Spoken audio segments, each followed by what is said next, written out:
The Senate will come to order.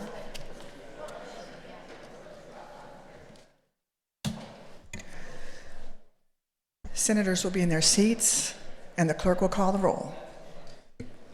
Alley, Baumgardner, Berger, Billinger, Boyer, Bowers, Braun, Denning, Dahl, Estes, Fauskado, Francisco, Givens, Goddard, Haley, Hardy, Hawk, Hensley, Hildebrand, Holland, Kirshen, Longbine, Lynn,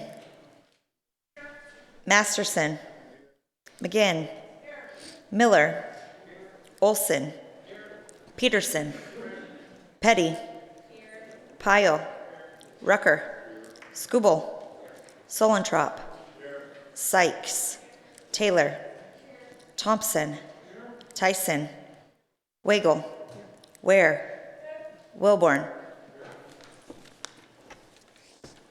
Senators and their guests, please rise and give prayerful attention to our Senate chaplain, Pastor Washington.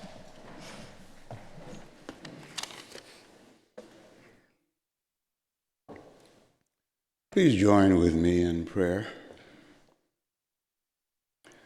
Heavenly Father, keeping in mind that we're still celebrating Black History Month, we can thank you for the contributions of a brother who spent many formative years here in Kansas, in Fort Scott, Paola, Minneapolis, Olathe, and Spring Hill.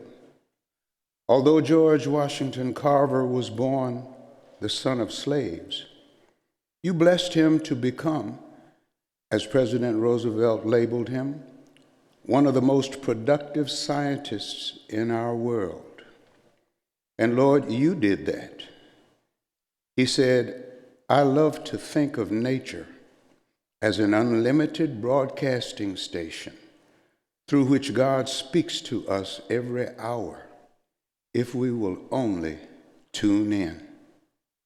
He was so in tune with you and this world you created that you led him to bless us with scores and scores of inventions, turning soybeans into plastic, sweet potatoes into cereal, wood carvings into synthetic marble, cotton into paving blocks, and creating from peanuts more than 300 byproducts such as milk, coffee, and shaving cream.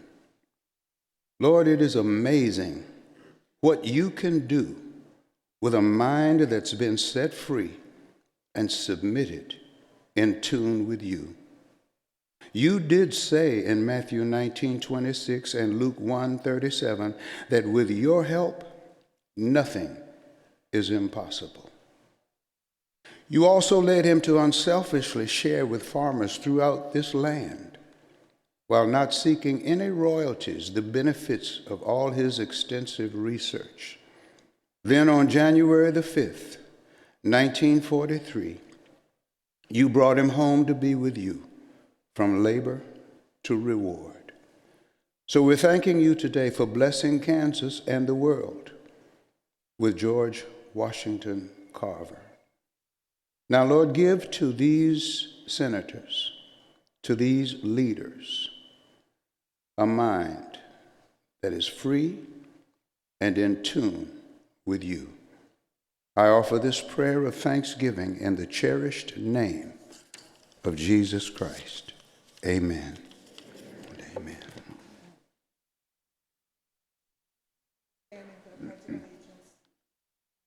Pledge allegiance to the flag of the United States of America and to the republic for which it stands, one nation, under God, indivisible, with liberty and justice for all.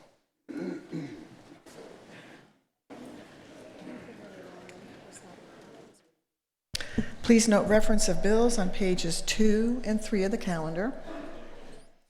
Introduction of original motions and Senate resolutions. The clerk will read. Senate Resolution 1762 by Senators Kirshen and others, a resolution honoring United States service members who were exposed and fell victim to Agent Orange during and after Vietnam War. The chair recognizes the senator from Sedgwick County, Senator Kirshen.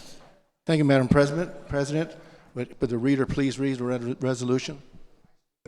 Whereas our nation was built by individuals who were willing to sacrifice their personal safety and concern to ensure our individual and collective freedom, and whereas Kansas is proud to be the home of many men and women who have performed above and beyond the call of duty, and whereas throughout the years, citizens of the United States have been called to take upon arms against the enemies of our great nation, risking their lives and leaving loved ones behind to honorably safeguard the freedoms and liberties granted to all Americans. And whereas an estimated 20 million gallons of Agent Orange were sprayed across Vietnam from U.S. aircrafts destroying vegetation and crops that provided the enemy's food supplies and cover that concealed enemy forces, millions of American soldiers were exposed to the chemical.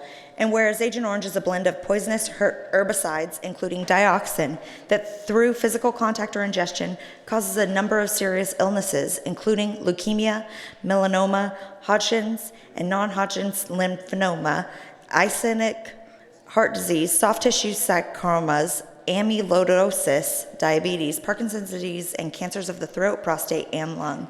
Whereas Agent Orange also causes genetic damage and birth defects, as some children and grandchildren of veterans exposed to Agent Orange have been both born with spina bifida and other defects. Whereas the wall of the Veterans Memorial in Washington, D.C. memorializes those who died overseas, but it does not include those veterans who were exposed and fell victim to Agent Orange years after the war.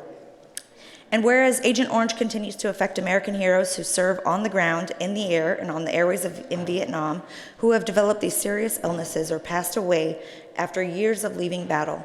And whereas we should honor these veterans as they have made untold and innumerable sacrifices to preserve the liberties we enjoy today, and that generations to come will continue to cherish. Now therefore, be it resolved by the Senate of the State of Kansas that we honor United States service members who were exposed and fell victim to Agent Orange during and after the Vietnam War. Senator from Sedgwick, Senator Kirshen. Thank you, Madam President. Today we are recognizing and honoring those veterans who served in Vietnam and were exposed to Agent Orange. And in my opinion, I don't think there's enough words in the dictionary to describe our expression of gratitude for those persons who served and undergo in those kind of situations. So we're going to pick two words today to substitute for a whole dictionary, but we're going to say thank you for those veterans. And with that, I'd like to yield to the senator from Sherman, Senator Billinger. Thank you, Madam President. And I would like to thank Senator Kirshen for bringing this resolution. It's very important. I will be very brief, but I will just mention that I had a very, very good friend who come home from Vietnam that ended up with a heart 3 times the size of a normal heart, and ended up getting a heart transplant. And he lived for about 11 years, which was longer at that time than most people were fortunate to do. But his name was Bob Bolick from Hays, Kansas. Bob passed away a few years ago, but he was an example of what the Agent Orange did to some of our Vietnam veterans, and I just want to say thank you to the Vietnam veterans. Thank you. Senator from Sedgwick. Thank you, Madam President. Today, as our guests over in the VIP section here, we have Barbara Osborne and Amber Kirshen. Amber is my niece, and they're from Wichita. They came up for the recognition, and also Barbara's husband, Edmund, was a victim of Agent Orange and passed away because of it. So we have a special thank you for coming today, and I wish my colleagues would give them a nice welcome for the Senate for coming here today and celebrating this pledge.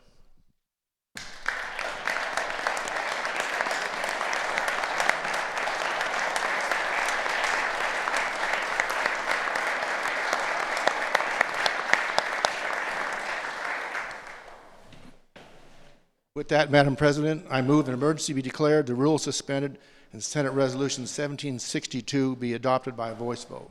You've heard the motion. All those in favor say aye. Opposed, nay. Motion carries.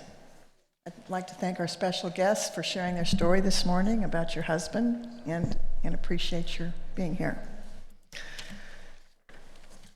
We are now ready for final action. On this roll call, we will take the following. The consent calendar bills on page 4, Senate Bill 290, Senate Bill 297, and Senate Bill 334, and the bills on page 5 and 6, Senate Bill 153, Senate Bill 256, Senate Bill 307, Senate Bill 331, Senate Bill 354, and Senate Bill 390, all in one roll call. The clerk will read the titles. SB 290, an act concerning certain state officers. SB 297, an act concerning property taxation. SB 334, an act concerning civil procedure. SB 153, an act concerning the Department of Health and Environment. SB 256, an act concerning elections. SB 307, an act concerning wildlife and parks and recreation. SB 331, an act concerning Kansas Open Records Act. SB 354, an act concerning post-secondary education. SB 390, an act concerning motor vehicles.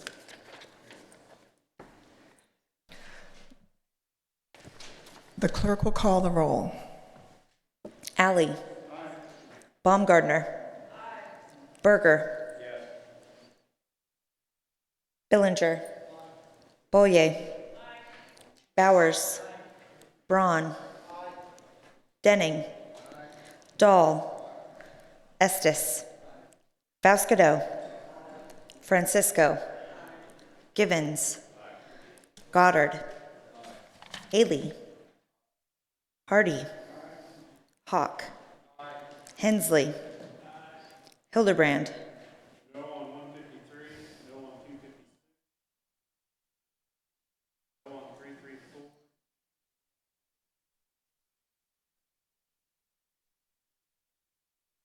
Holland.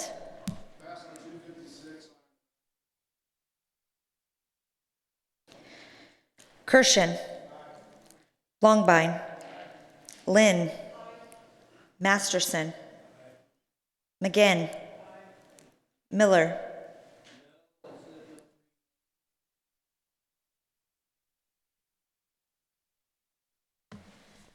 Olson. Peterson. Petty. Pyle.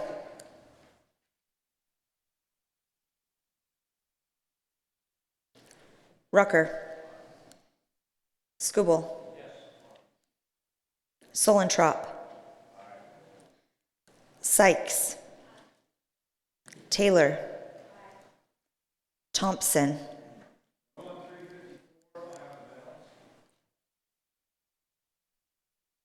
Tyson.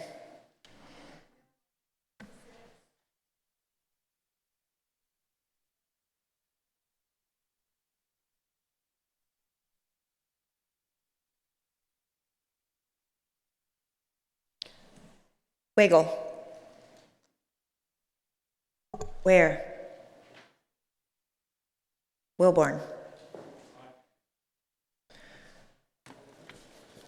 Has every senator had an opportunity to vote? Does any senator desire to change their vote? Senator from Brown County, Senator Pyle.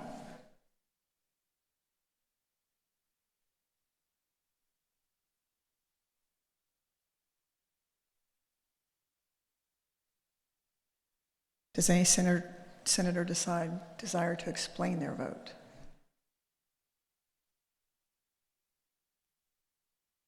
Seeing none, the clerk will close the roll and tally the vote.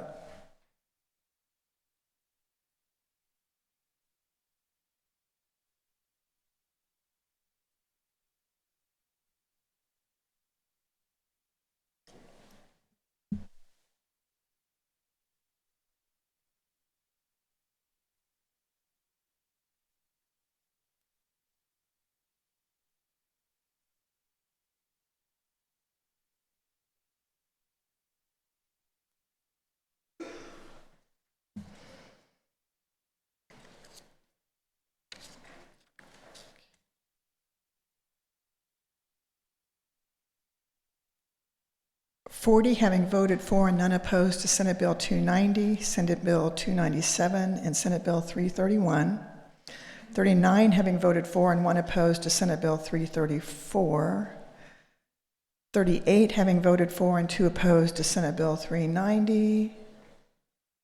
37 having voted for and 3 opposed to Senate Bill 354 and Senate Bill 153, and 36 having voted for and 3 opposed to Senate Bill 256, all having received the required constitutional majority, are hereby declared passed.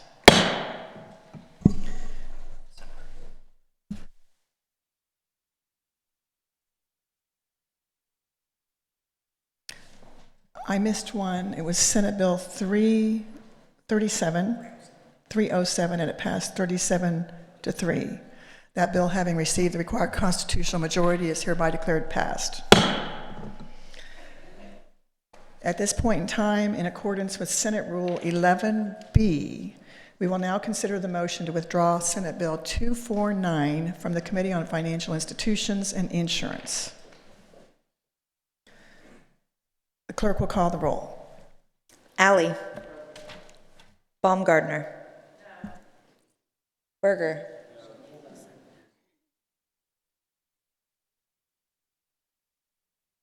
Billinger. Boyer. Bowers. Braun. Denning. Dahl. Estes. Faustico. Francisco. Givens. Goddard. Haley. Hardy. Hawk. Hensley. Hildebrand. Holland. Kirshen. Longbine. Lynn. Masterson. McGinn. Miller. Olson. Peterson. Petty. Pyle. Rucker.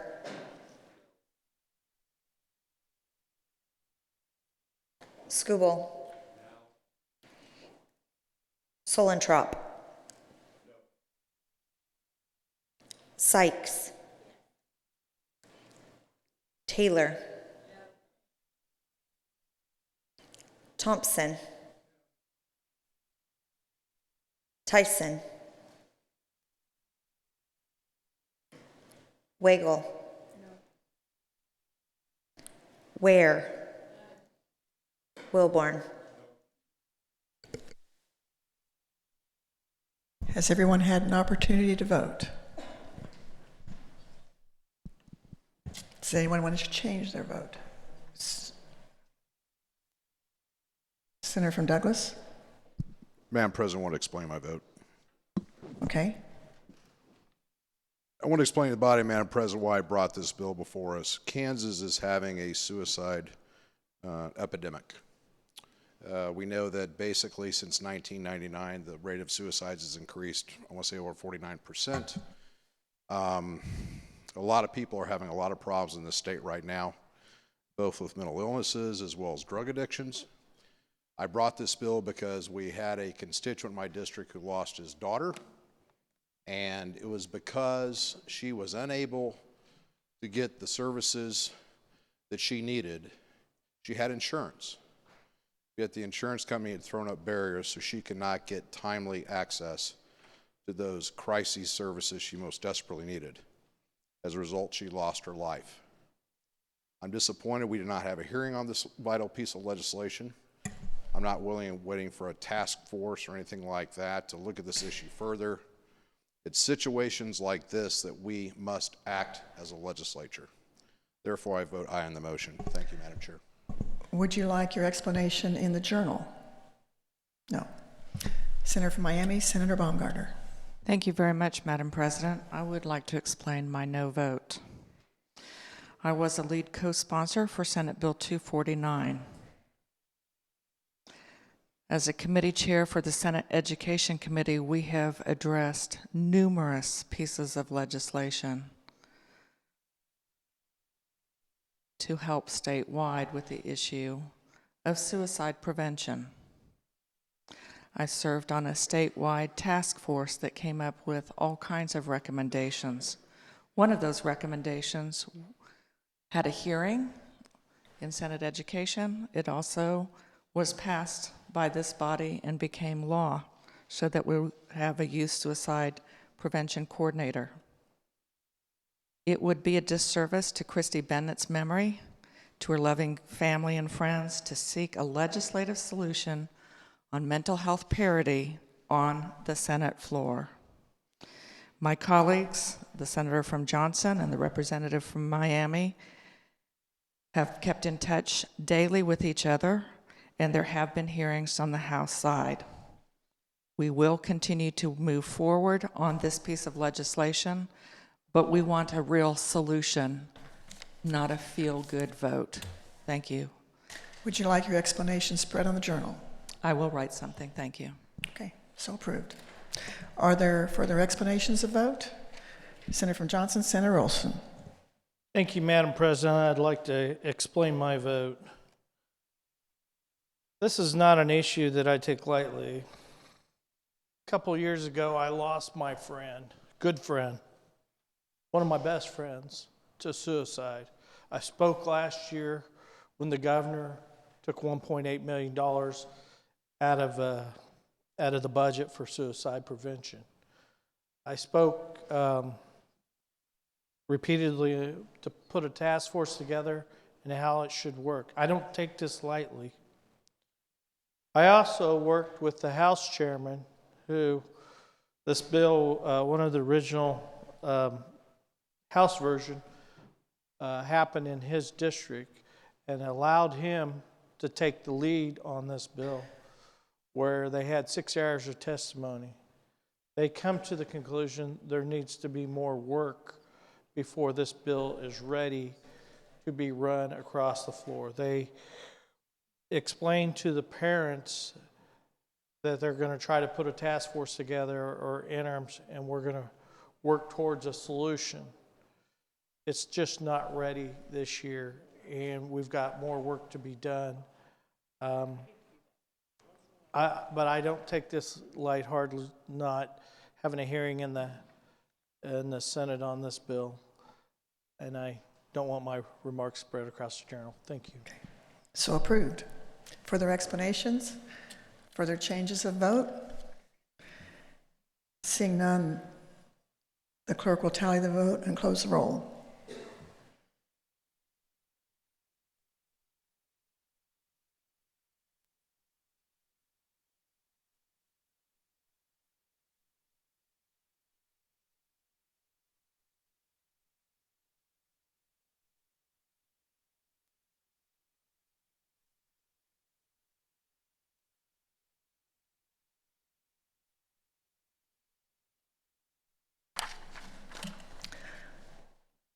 Eleven having voted for the motion and 29 opposed, the motion fails. Chair recognizes the Majority Leader from Johnson County, Senator Denning. Thank you, Madam President. I move the Senate resolve itself into the Committee of the Whole for consideration of bills on the calendar under the heading of General Orders. You've heard the motion. All those in favor say aye. Opposed, nay. Motion carries. The chair appoints a senator from Cherokee County, Senator Hildebrand, to preside over the Committee of the Whole.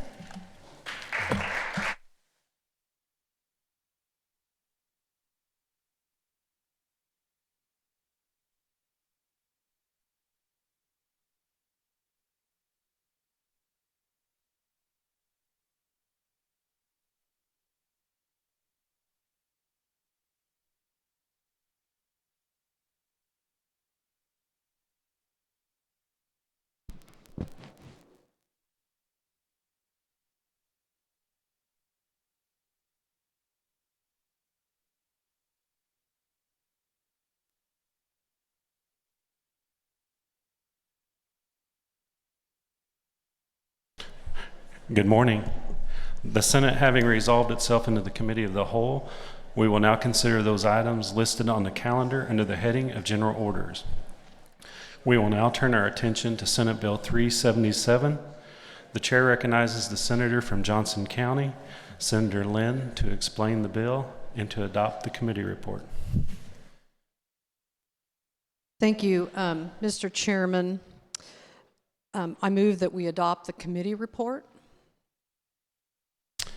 You've heard the motion. All those in favor say aye. Those opposed, same sign. That motion was adopted. Thank you. Today is a special day for this chamber. Senate Bill 377 honors one of its former presidents. In fact, the 20 senators listed in the calendar today co-signed on to Senate Bill 77 to honor former Senate President Bud Burke. This designates a portion of K7 highway between K10 and West Santa Fe in Olathe, which is, of course, in the district in which both Rob Olson and I preside. And I couldn't think of anything more fitting than to honor Bud Burke as a tribute to his outstanding former statesman, public servant, civic leader, legislator, businessman, and veteran. He was a Shriner, a Rotarian, a Mason, and a devout Jayhawk who was listed as who's who in the Midwest, who's who in government service, and who's who in America. Senator Burke, to many who knew him, was most known for his distinguished tenure as president of this body from 1988 to 1996. Prior to that, he had served as majority leader from 1985 to 1988, chair of the tax committee from 82 to 85. He began his Senate career in 1975, just as I was graduating from high school. After he had been elected to the Kansas House in 72 and re-elected in 74. Some remarkable things were accomplished under his presidency, most notably the 1992 overhaul of the state finance formula that we still work with today, as well as higher education and state welfare department reforms. I've been a long admirer and also involved with the National Conference of State Legislatures, known as NCSL, the great work they do for bodies all over the United States. Bud Burke was that president in 1992. And I think it was probably due in part to his experience as an Air Force fighter pilot and naval aviator. And he had a reputation for being totally unperturbed as a legislator and fiercely devoted to his constituents. He knew how to compromise quietly and effectively, a rare quality we can all aspire, as well as do things without making a lot of promises. He never lost sight of the long-term consequences of legislation. Mr. Chairman and Senators, Kansas is a far better place for Bud Burke's having served. And it's most fitting for one of its highways in his home area to be named after him. The fact that his mother was a concert pianist and trained vocalist makes it even more special to me personally, because I can just imagine her singing her way down the Bud Burke Memorial Highway, bearing her son's signage.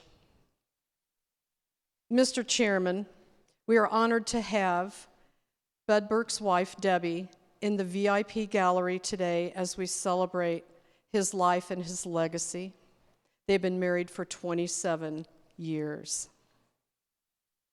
So with that, Mr. Chairman, I move when the committee rises and it reports Senate Bill 377 favorably for passage, and I would ask that Debbie Burke stand and be recognized, and that all senators give our respect Senator. and admiration.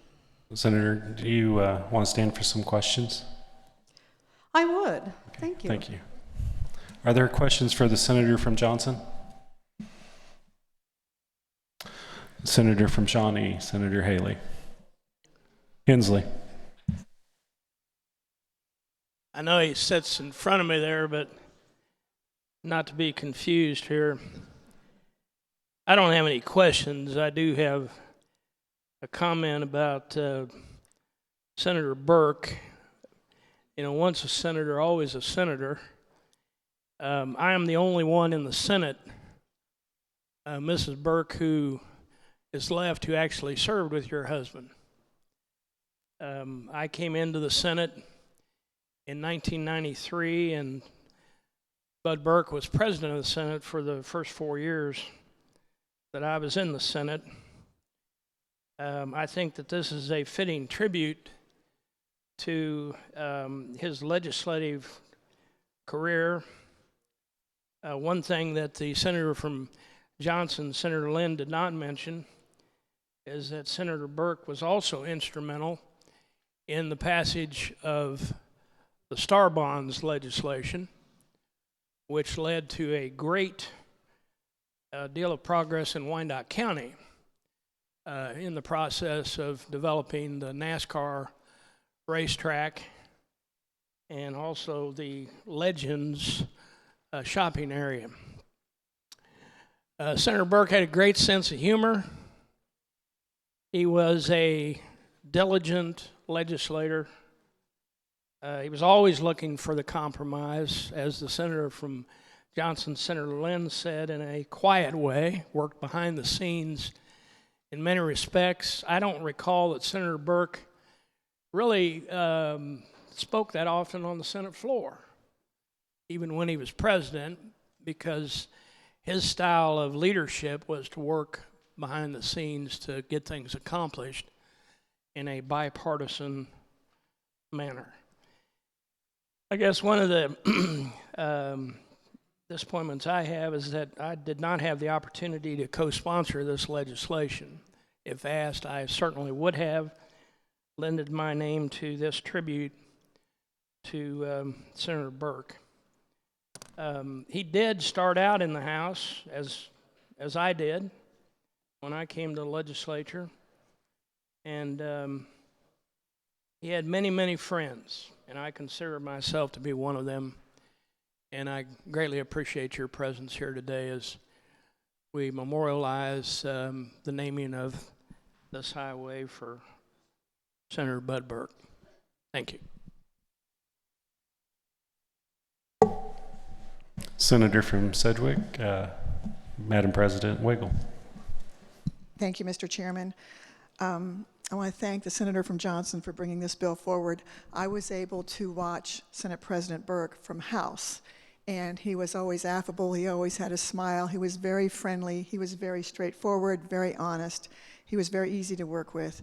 So it's a pleasure to be here today and to work with the Johnson County delegation to name a highway after him. And it's a wonderful honor to have his wife present here in the chamber. Are there more questions for the senator from Johnson?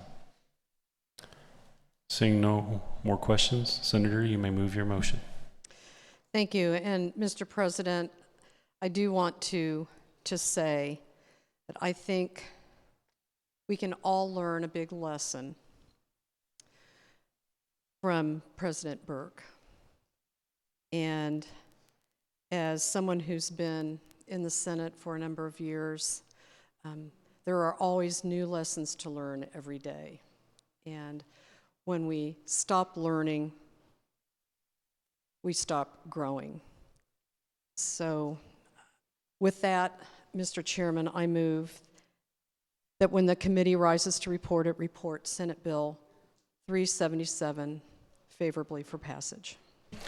You've heard the motion. All those in favor? Aye. All those opposed, same sign. That motion is carried.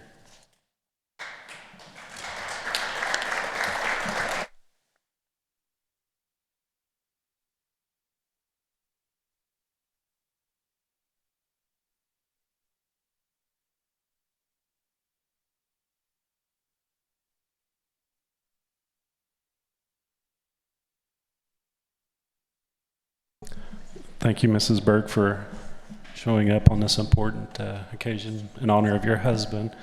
And at this time, the chair would like to recognize the senator from Sedgwick, Senator McGinn, for an announcement. Thank you, Mr. Chairman. Just want to announce that today, the Ways and Means Committee of the Whole will meet at 1:15 to kick out a bill, not at 1:15. If you are scheduled to have the hearing for the school, the blind, and the other educational pieces that go with that, you will go ahead and have your hearing today at noon in the Ways and Means room. The deliberations on KDHE, Health, KDADS, and DCF will be postponed until tomorrow at noon. So those committees will not meet. The ones I listed will meet, and the entire committee will be. Please be on time at 1:15. We have a bill we need to get kicked out before we caucus at 1:30. Thank you, Mr. Chairman. We will now turn our attention to Senate Bill 264. The chair recognizes the senator from Cali, Senator Alley, to explain the bill and to adopt the committee report. Thank you, Mr. Chair. There were amendments on the bill. Therefore, I move that we adopt the committee report. You've heard the motion. All those in favor? Aye. All those opposed? Same sign. That motion is carried. Mr. Chairman, Senate Bill 264, as amended, authorized the Director of Property Valuation to remove from the list of persons eligible to be appointed as a county or district appraiser the names of persons who have been terminated from such position previously in one or more counties. The bill would require the director to provide notice and an opportunity for a hearing under the Kansas Administrative Procedure Act to the person prior to removing the person from the list. The bill also would require the county commissioners to notify the director when a person no longer holds the office of county appraiser, except upon expiration of the 4-year term, and include the reason for separation from employment unless otherwise precluded by law for doing so. The director would then be required to make notations on the eligibility list of the records of such persons. And at this time, Mr. Chairman, I do have an amendment, and I have turned it in. What's the number? Number is S3074. Okay. If you'll hold on for just a second while we hand it out.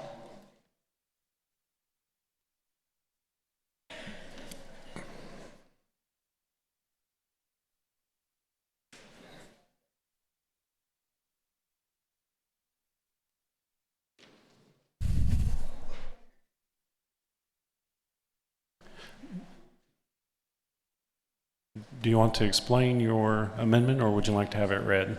It's a simple amendment. I will explain. Go ahead. On page 2 of the bill, on page 2 of the bill, on line 2, it said after the word zero, or before the word or, and then on page 2, we were striking all the language after property in line 3 and 4. And what that language says is termination of a person from the office of the county and district appraiser in one or more counties. So that will be stricken from the record. What remains in this is the Board of County Commissioners or governing body shall immediately notify the Director of Property Evaluation when he no longer holds the office. All this is transparency so that those have not completed their 4-year term, those appraisers that did not complete their 4-year term would be on the list and identified in the eligibility list for appraisers. And I'll stand for question. Are there questions on the amendment?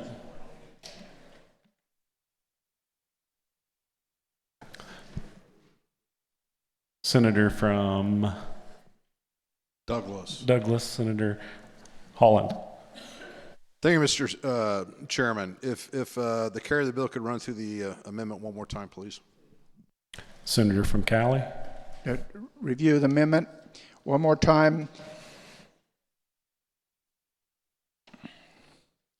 On page 1 in line 35, after stricken material by inserting the word or, and on page 2, line 2, by striking all after property, and by striking all in line 3 and 4 by striking all before the period.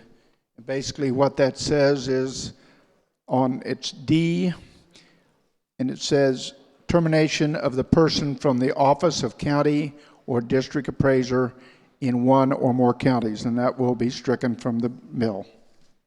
Senator from Douglas. And so I thank you, Mr. Chair. I assume the effect of that was to avoid any sort of employment issues or due process issues by removing that language from the bill. Would that be correct or not? Senator from Cali. That is correct, but the intent of the bill overall was to make sure that we have transparency and we notify the county commissioners, those making the choice of a new appraiser, that the appraiser did not complete their term for one or more reasons. Senator from Douglas. Thank you, Mr. Chairman. I appreciate the clarification of the amendment. I'll be supporting it. Thank you. Are there any more questions for the senator from Cali on the amendment? Seeing none, Senator, you may move your amendment. Thank you, Mr. Chair.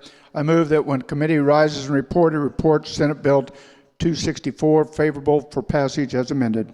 Senator, we're on the amendment. Would you like to move your amendment? I would like to move my amendment.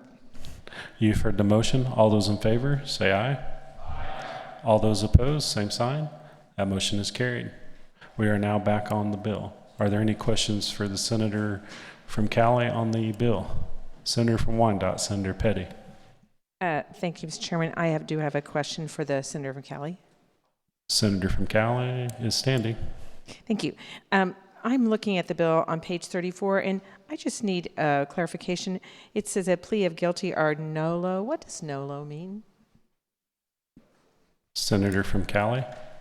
And on page 34, where was that? Or on page 1. Sorry.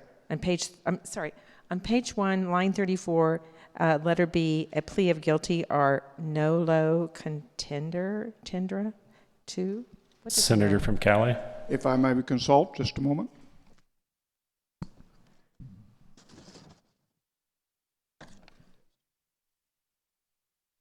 Means no contest. Senator from Wyandotte. Thank you. Are there any more questions for the senator from Cali? Senator from Douglas, Senator Francisco. Thank you, Mr. Chair. So my understanding of this bill is that we would be allowing for termination of persons or taking a person off the list if they'd been terminated. In the last news section of the bill, that the language that we're adding, it ends, and this is starting on page 2, line 21, the director shall make a notation on any eligibility list record of the person when the person no longer holds the office of county appraiser before the expiration of a 4-year term or the person does not complete a 4-year term.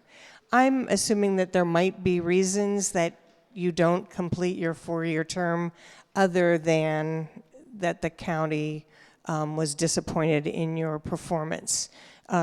So what now happens to an individual if they do not complete their 4-year term as appraiser?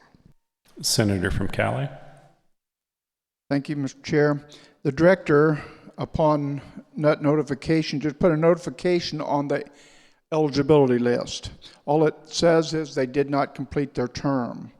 The reason for that, and the reason we brought this bill forward, is we've had a person that no longer completed their term because they found a job in another city.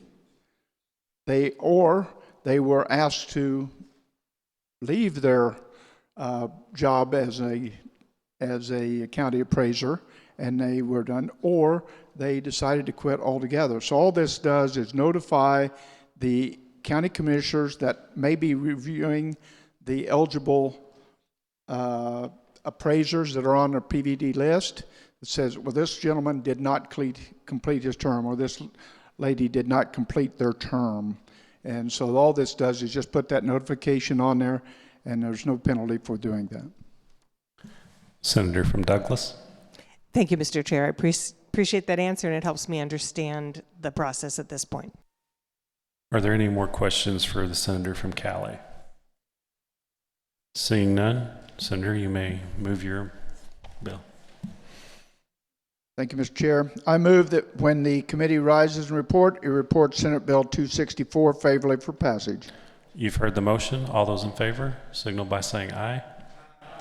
All those opposed, same sign. That motion was carried. And that was as amended, correct? Senator from Cali, that was as amended. That was correct, as amended. Thank you. We will now turn our attention to Senate Bill 272. The chair recognizes the senator from Lynn County, Senator Tyson, to explain the bill. Thank you, Mr. Chairman. Senate Bill 272 would stop if you were to appeal your appraisal, it would not allow for any increases during the normal appeal process. Are there questions for the senator from Lynn? Seeing none, Senator, you may close. Oh, sorry, my apologies. Senator from Douglas, Senator Allen. Thank you, Mr. Chair. I rise in support of the legislation. I think the last thing we want to do is basically having conversations between property owners, either county appraisers or if they're actually before the Board of Tax Appeals, basically trying to get to the truth of the situation. And there'd be a potential risk that, for no fault of their own, all of a sudden now the appraiser discovers something else with the property that would affect the valuation. So I think it's a good piece of legislation and encourages dialogue to get resolution on these issues. Thank you. Are there more questions for the senator from Lynn? Seeing none, Senator, you may move your motion. I move that when the committee rises and report Senate Bill 272 favorably for passage. You've heard the motion. All those in favor, signal by saying aye. All those opposed, same sign. That motion was carried. We will now turn our attention to Senate Bill 295.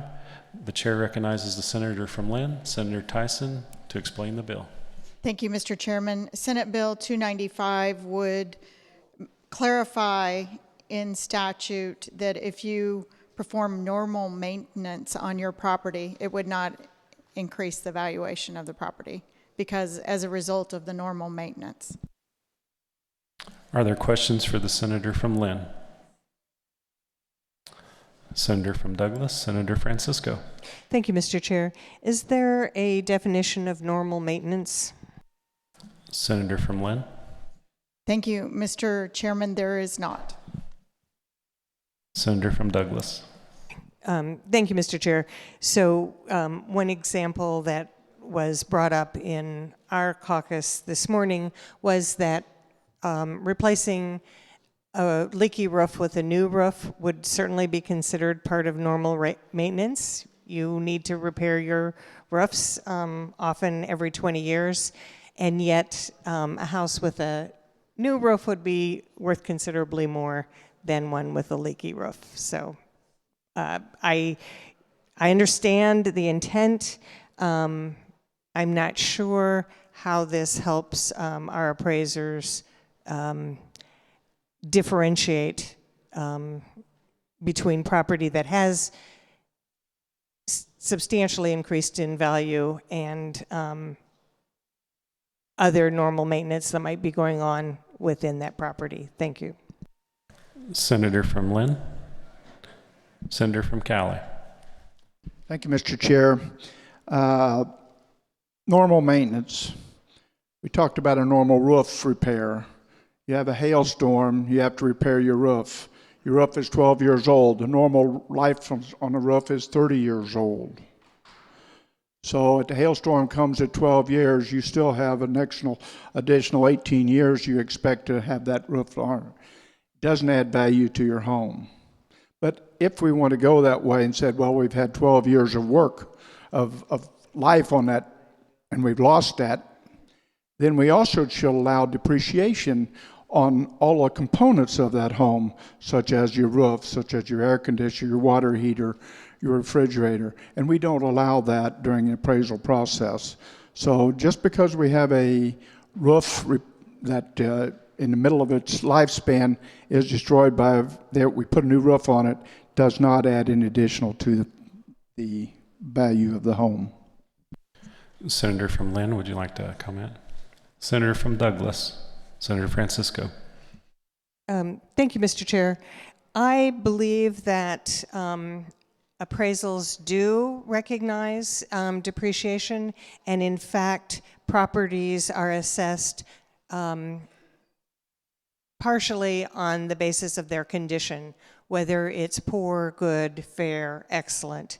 So in this case, adding a new roof that has a substantially longer lifespan at the time, I believe would increase that value. Senator from Lynn. Thank you, Mr. Chairman. I will respond. You know, we have a situation in Kansas where we have individuals or property owners that will not take care of their property because they're afraid of their property tax increasing as a result of it. That devalues the property. It harms, it's rewarding, in a sense, poor behavior. We want to encourage people to take care of their property. We don't want them to be in fear of an increase as a result of normal maintenance. Now, if you should put a new roof on and upgrade from an asphalt shingle to shake shingles or something else, obviously that's going to increase the value. But this is just for normal maintenance, so that you would paint your home, take care of the roof, the windows. As the senator said, the good senator, we do not depreciate out the furnace and the air conditioning unit and other items in the home. Our valuations tend to go up as those items decrease in value. So this is just addressing the normal maintenance of a home. Actually, let me correct myself. Home, it's all property, all property owners. Are there more questions for the senator from Lynn? Senator from Wyandotte, Senator Petty. Thank you, Mr. Chairman. I do have a question for the senator from Lynn. She's standing and ready. I'm concerned, since there's no definition for normal maintenance, that this could increase the difficulties when it comes to protesting your taxes as to whether what is considered normal maintenance. And as I was reading here, so if I paint my house and my valuation would be increased, and I don't really know for sure if that valuation increase is based on painting my home, but yet I do protest my taxes, is that then, can that then be the basis for them to be lowered that year? Senator from Lynn. Thank you, Mr. Chairman. When somebody appeals their taxes, it would be behoove them to take the language with them that states normal maintenance. We had testimony from the Appraisers Association, and he said appraisals are subjective, period. So we are just trying to clarify in statute that normal maintenance would not force the increase of your property. Senator from Wyandotte. Thank you. So if the actual market value for that property was $10,000 more than it had been the year before, that would not be it would be more likely that I could use normal maintenance, and it would not reflect the actual market value of the property. Senator from Lynn. I would have to see if they maintained their home. If I was the appraiser, you'd have to look at the picture and have receipts that were brought in for normal maintenance. It's, the good senator can vote no on this bill. If she doesn't like the bill, or she can bring amendments to change this is in response to an issue that I hear from my constituents and throughout the state, that they are afraid to do anything on their property. I have one area where they won't even put in any landscaping or take care of their lawn because they're afraid that their appraisal on their property will go up and their property taxes will increase. Senator from Wyandotte. Thank you. And thank you for the comments from the senator from Lynn. But I'm sure we all hear from our constituents about their property values. I feel the same way. I protested mine a year ago.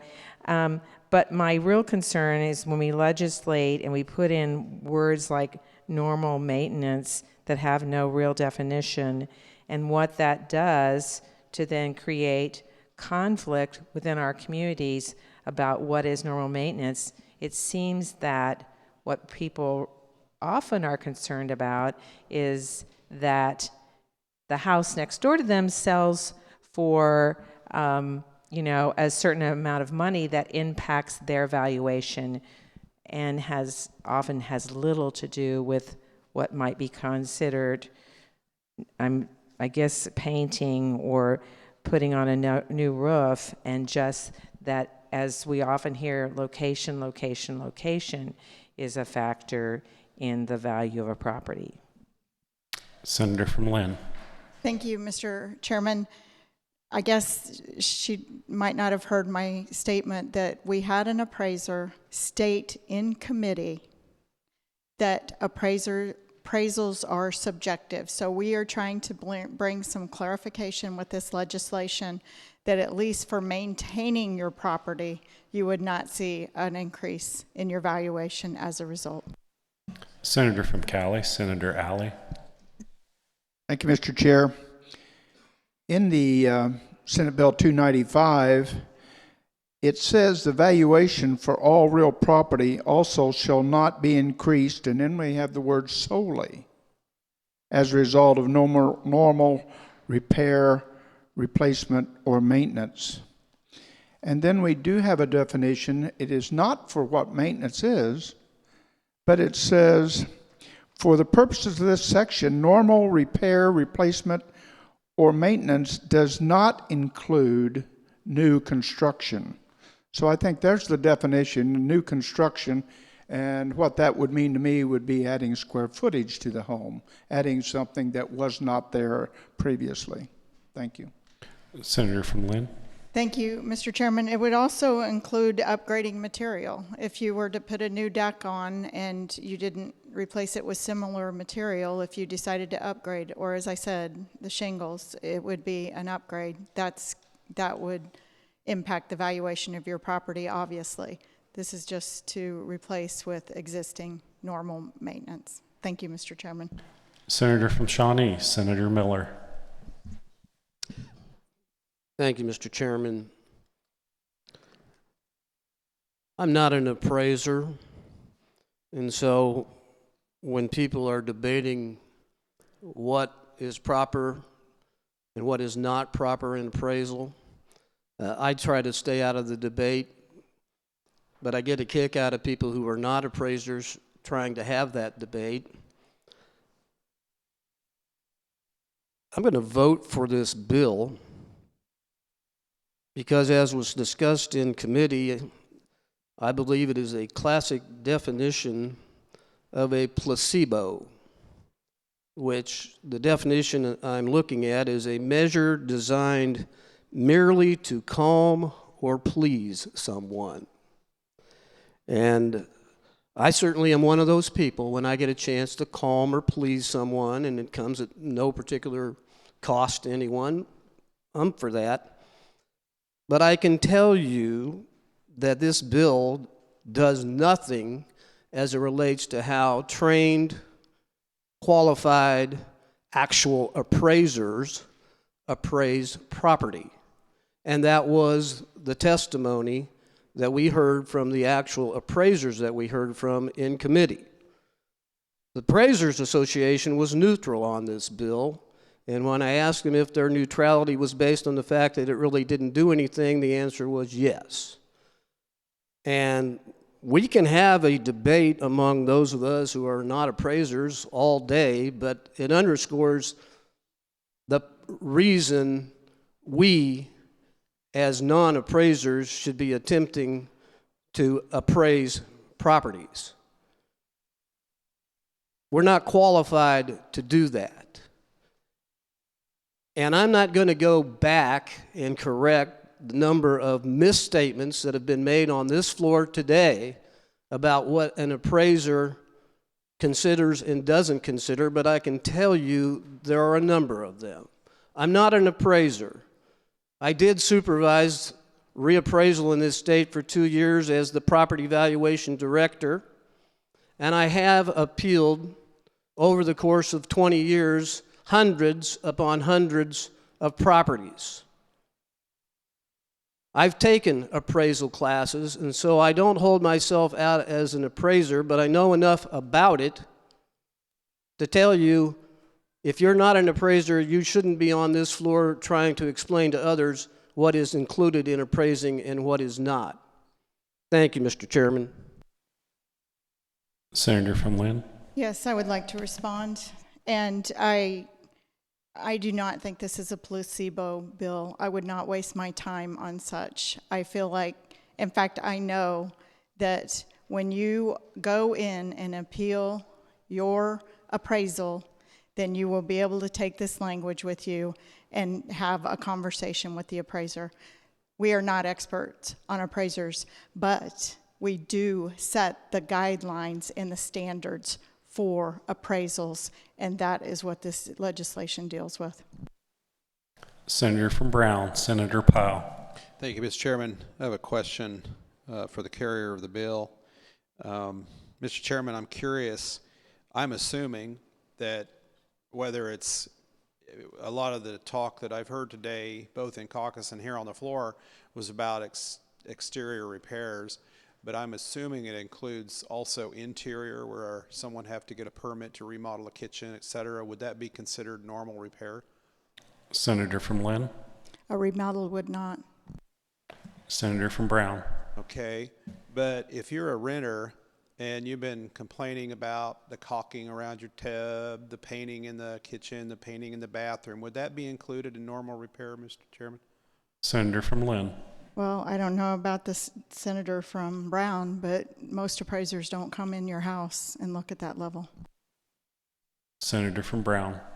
Okay, so, well, what I was trying to do is argue that, you know, at the least, I think what this bill does is, and the Senator Fashani pointed this out, it lends to arguments for appeal, so that someone could, if their taxes go up and they've done some work which would be called normal repair, or they could fit it in that category, would then be used in the appeals process as an argument for against their property taxes going up. But I do consider this bill to be a renter-friendly bill. I think that it could encourage some property owners to do some, quote, normal repairs to get some things done, because sometimes and oftentimes renters just seems like I can't get this little problem fixed, or this needs to be, my windows are not, you know, et cetera, they're cracked or broken and they need repaired. Any little minor projects that would be considered normal repair. So I would lend myself to at least perhaps not just an appeals argument, but perhaps this is heading in a direction maybe to be a little more renter friendly to in the commercial property area, where those owners would maybe take steps to go ahead and get some work done that they could then qualify it as normal repairs and have an argument for against their property taxes being increased. And with those statements, I will take my seat. Thank you, Mr. Chairman. Senator from Lynn. Are there any more questions for the senator from Lynn? Senator from Douglas, Senator Holland. Just a brief comment, Mr. Chairman. I want to go back to what the words are. Basically talks about the word solely here. We look at we talk about our renters, our homeowners. Let's get real here. Most of them are mass appraised anyway. So as far as the applicability of this bill with this language, while theoretically it might apply to a homeowner, my guess is it's going to apply more to properties that comes particularly like agricultural equipment. In fact, when you look at the conferees, the people who testify in support of this bill, obviously you had Dave Trobert leading the pack, more from, I'm sure, a ideological perspective, but the other proponents of the bill, written only, by the way, were the Kansas Grain Feed Association as well as the Kansas Soybean Association. So when we talk about, and back to the chairwoman's comment, I think it was something like an appraisal is subjective. Yes, I think you could say all appraisals are subjective, but there's also certain appraisals that are going to be made on site, and then obviously many, many more appraisals based on the type of property where they're going to be mass appraised. And so once again, at the end of the day, it's all driven by fair market value. That's what it's all about. And so the extent that the normal maintenance would affect that, I would go back again to say that the statement itself solely based upon the result of normal repair, replacement, or maintenance, it seems to me that would be more applicable to potentially agricultural equipment versus somebody's house. Thank you. Senator from Lynn. Are there more questions for the senator from Lynn? Seeing none, Senator, you may close. Thank you, Mr. Chairman. What I will say is out here in the hall a couple weeks ago or a week ago, one of the senators, a good senator from Cloud, her constituent, a city manager, came up to me and thanked me for this legislation. They have had an issue in their city with people not wanting to take care of their property because they feel like it is going to increase their property taxes.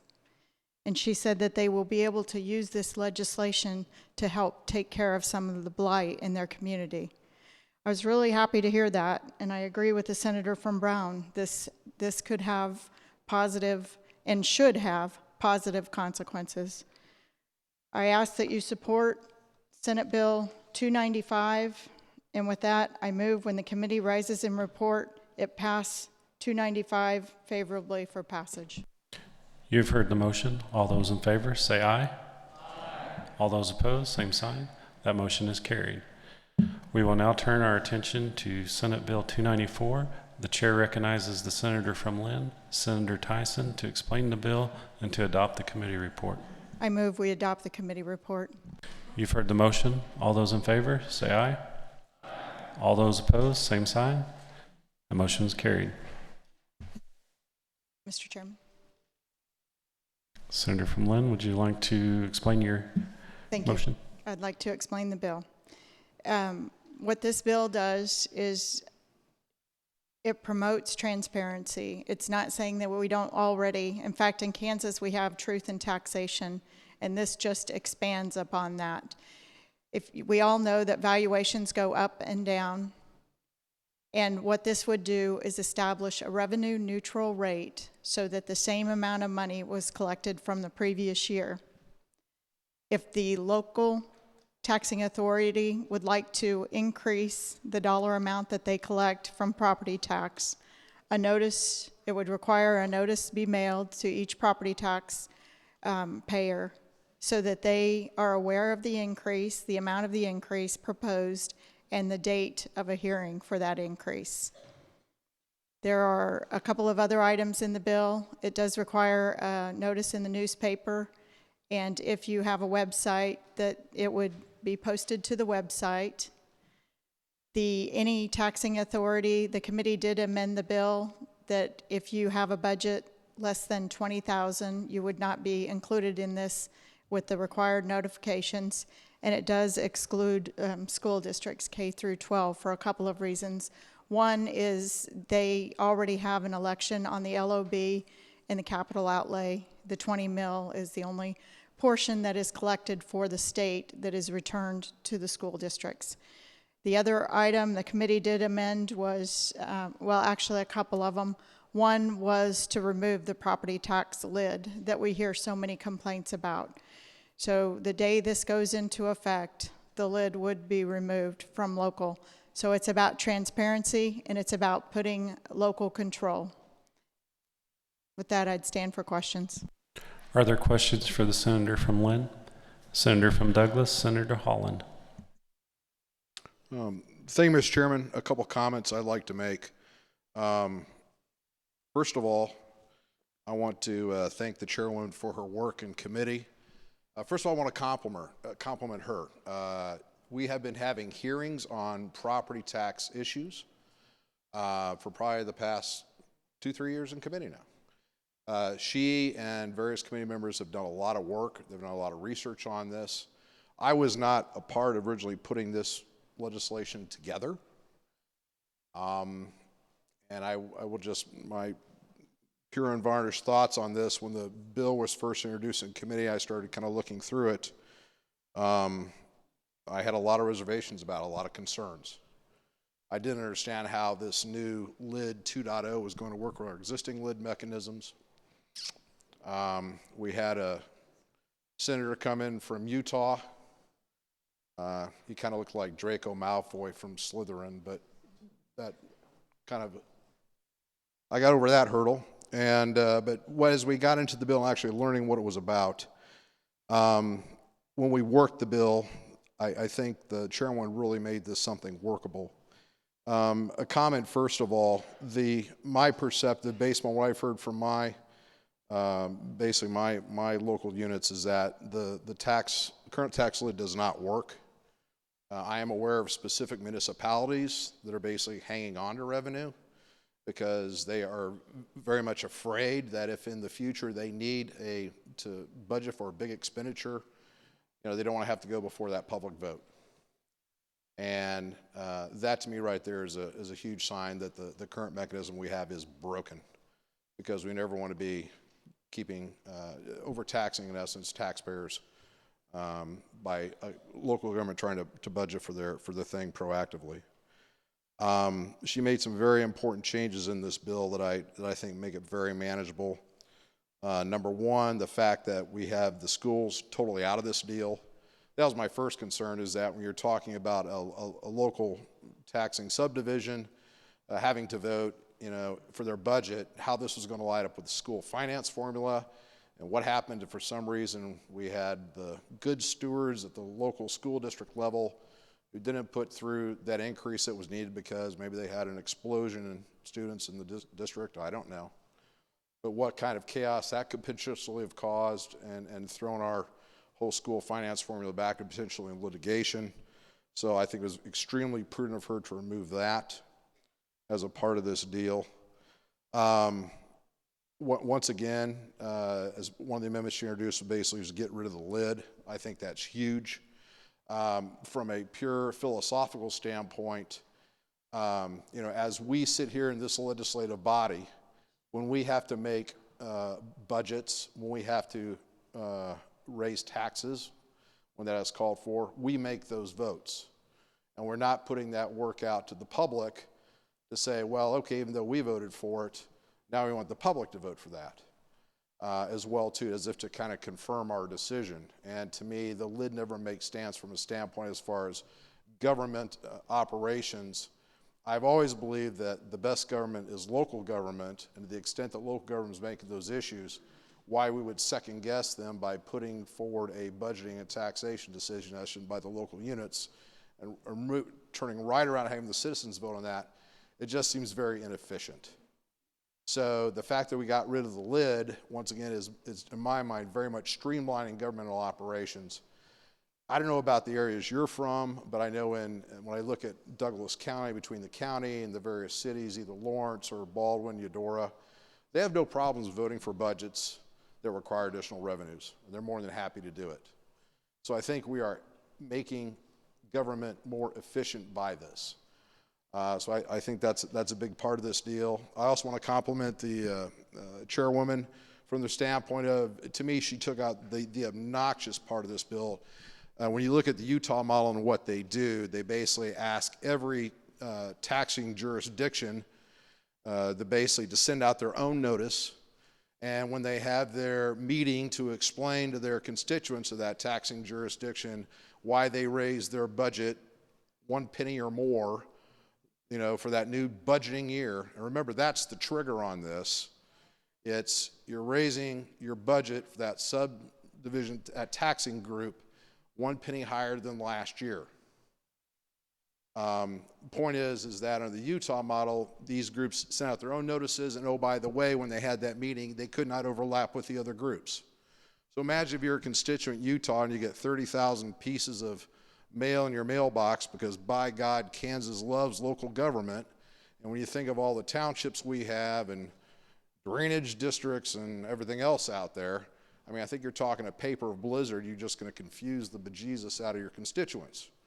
By her amendment to streamline this coming through the county makes a whole lot more sense, both for our local officials that have to manage this process as well as our constituents. So now they can get one envelope in the mail versus 8, 9, 10, or whatever. So I think that's the changes that she had made and that the committee supported to get that out. This is why I'll be supporting this. But I do want to make one other comment, and then I have some amendments I need to introduce, Mr. Chairman. But the final comment I want to make is that this whole concept about quote-unquote truth in taxation or transparency, I want you to understand that this is not truth in taxation. I refer this to me as more truth in budgeting. Because really what this mechanism is saying that for those taxing subdivisions or areas, whatever you want to refer to them as, it's only triggered when they want to raise their budget a penny or more the next year. And by that, what we're saying is that we need more revenue, which is true, to fund that increased budget. Make no mistake, once we put this into production, once we go live, you're going to have constituents that are going to get a property tax increase, and they're going to say, hey, you all never voted for this truth in taxation thing. And the answer is going to be, well, they didn't because the budget didn't go up. It's just there was a shifting in the tax burden within that district where some valuations went up and some fallen. And I'm not saying it's going to happen, but there will be times that that phenomena will occur. And so just be prepared. Your constituents are going to say, why did my taxes go if there was no vote?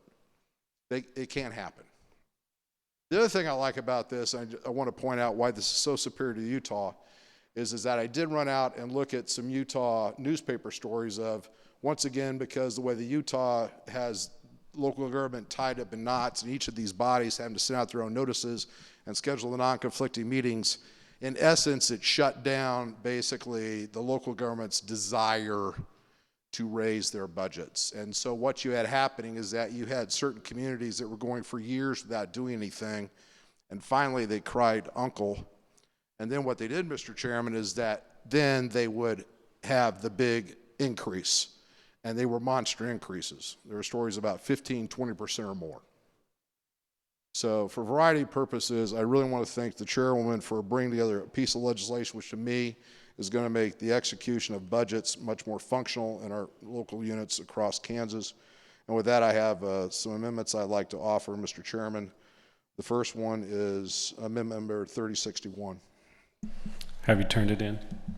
I have. We will wait until it's handed out.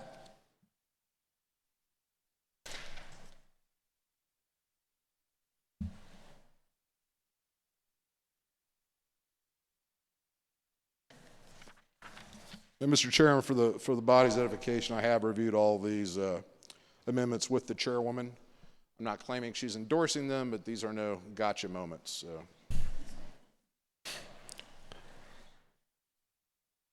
Senator from Douglas, would you like to read your amendment, or would you like to explain it? I can explain it. So what this amendment does is just clarifying that basically, when you read through the bill, you will see that basically the local units have decided to raise the budget by a penny or more, and they have to make now this notification. What happens is that they can turn to the county then to basically to accept their notice, and the county then can send out those notices to the constituent. The county will be incurring mailing costs, various things by that. And so there's language in the bill that talks about how the local governing bodies, the cost that they incur is that they need to turn around and pay the county clerk for the county by December 31st to make the county whole, to facilitate transmission of the notifications of the budget meetings. Are there questions on the amendment? Senator from Lynn, Senator Tyson. Thank you. I don't have a question, and I appreciate the ranking on the committee. We have been working on this, and this amendment is a result of conversations with county clerks. Are there more questions for the senator from Douglas? Seeing none, you may move your amendment. Mr. Chairman, I move the amendment. You've heard the motion. All those in favor say aye. Aye. All those opposed, same sign. The amendment was passed. Mr. Chairman, I have another amendment. The amendment is S3059. Have you turned it in? I have. Okay, we'll wait until it's handed out.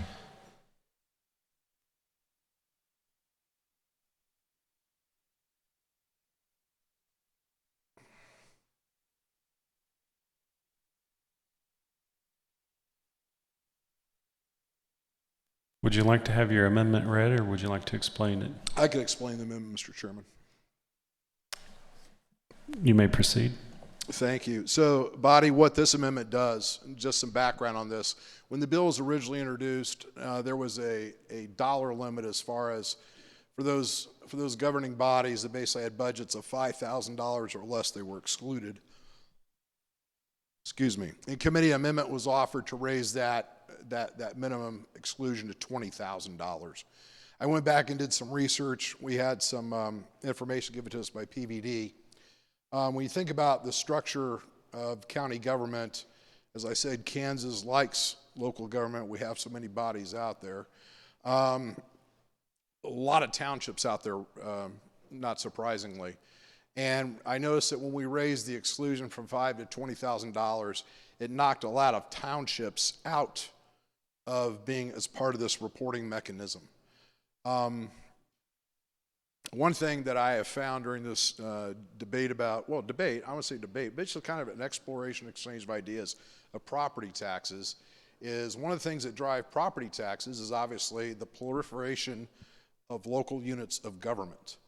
And so I think it is imperative that if we're going to talk about our truth in taxation, that we better be putting on that statement, in my mind, all material entities that could be impacting the property tax bill for that patron.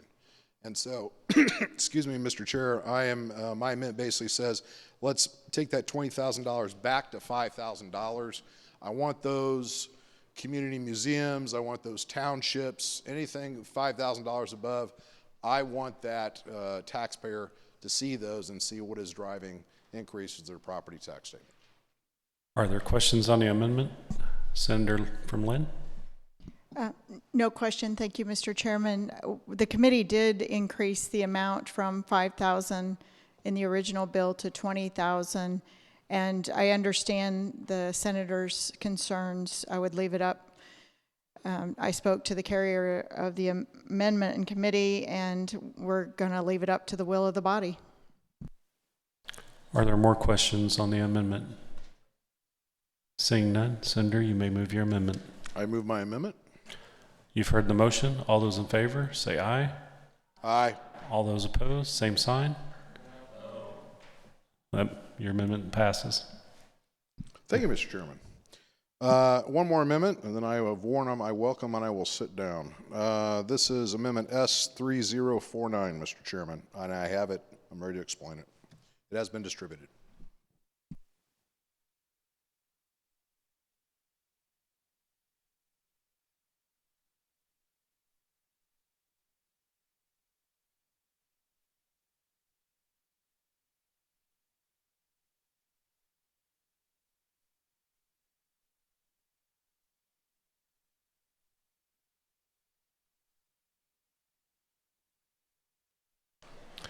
Senator from Douglas, would you like to have your amendment read, or would you like to explain? I can explain, Mr. Chairman.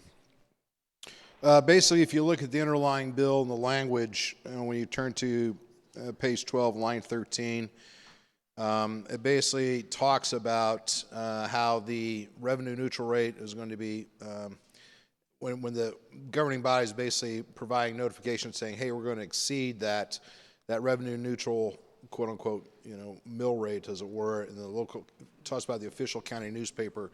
It's striking all that language. What we're saying is that basically here, because either that body or the county on its behalf is going to put notices basically in everybody's mailbox telling them what's going on.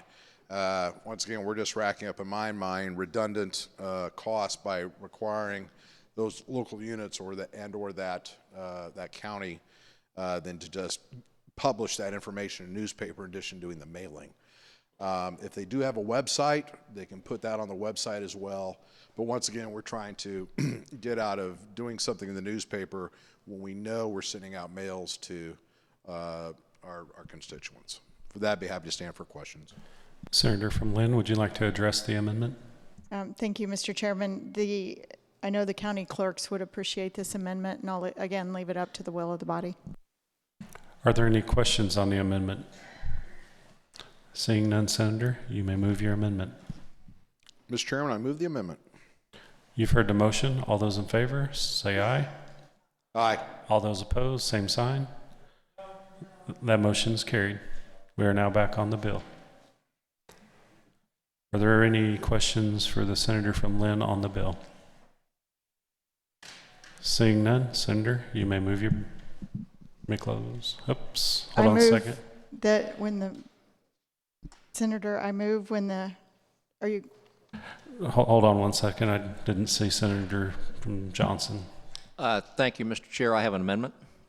Have you turned it in? Yes, I have. Does it have a number? S3075. Okay, if you'll give us just a minute to read it. Point of order. Senator from Lynn. Mr. Chairman, you had called for me to close. Is an amendment still in order? It is. I apologize because he was in the process of standing up before I said it and finished it.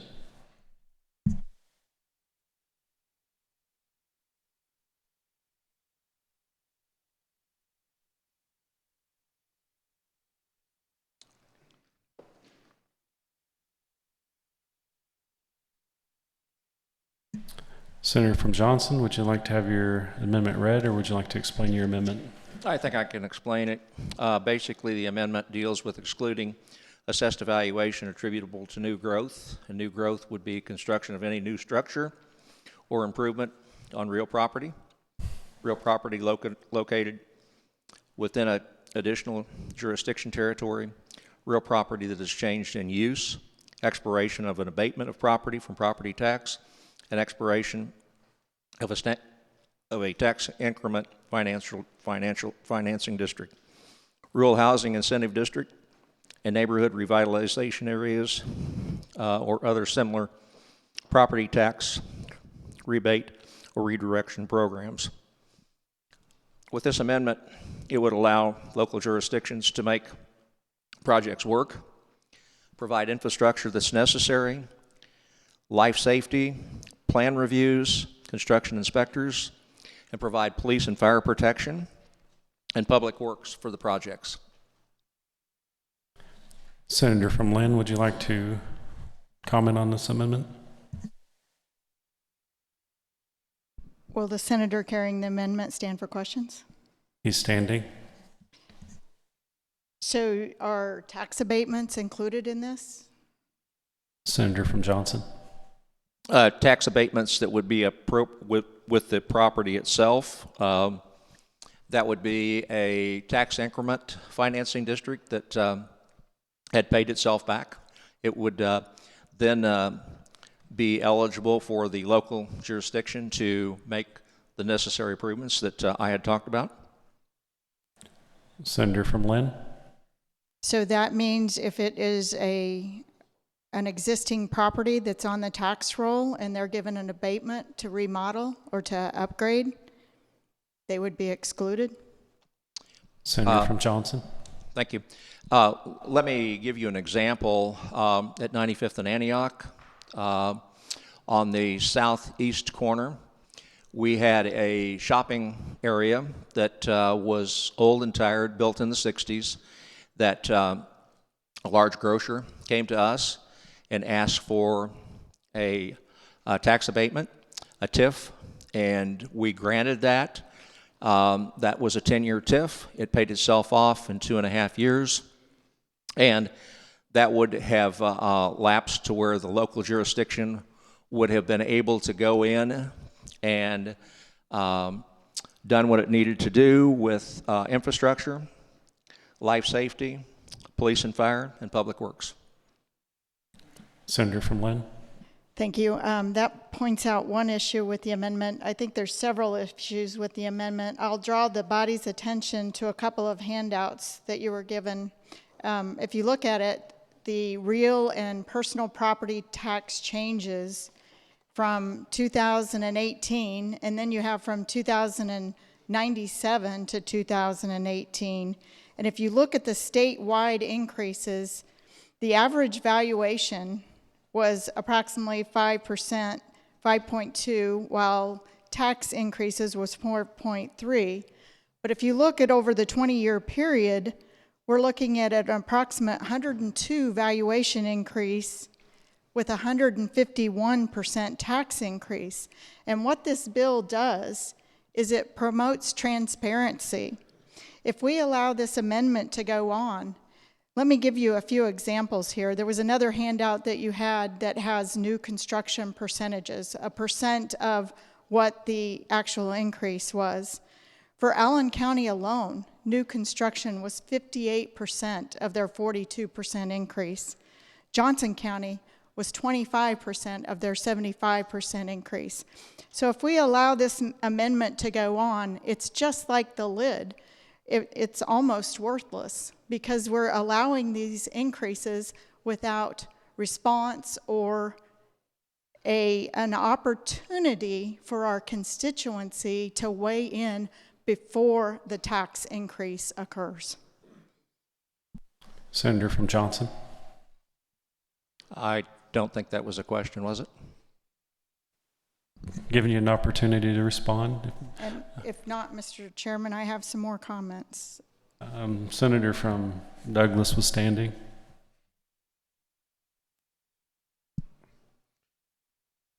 Thank you, Mr. Chairman. I guess my question to the carrier amendment would be this. Under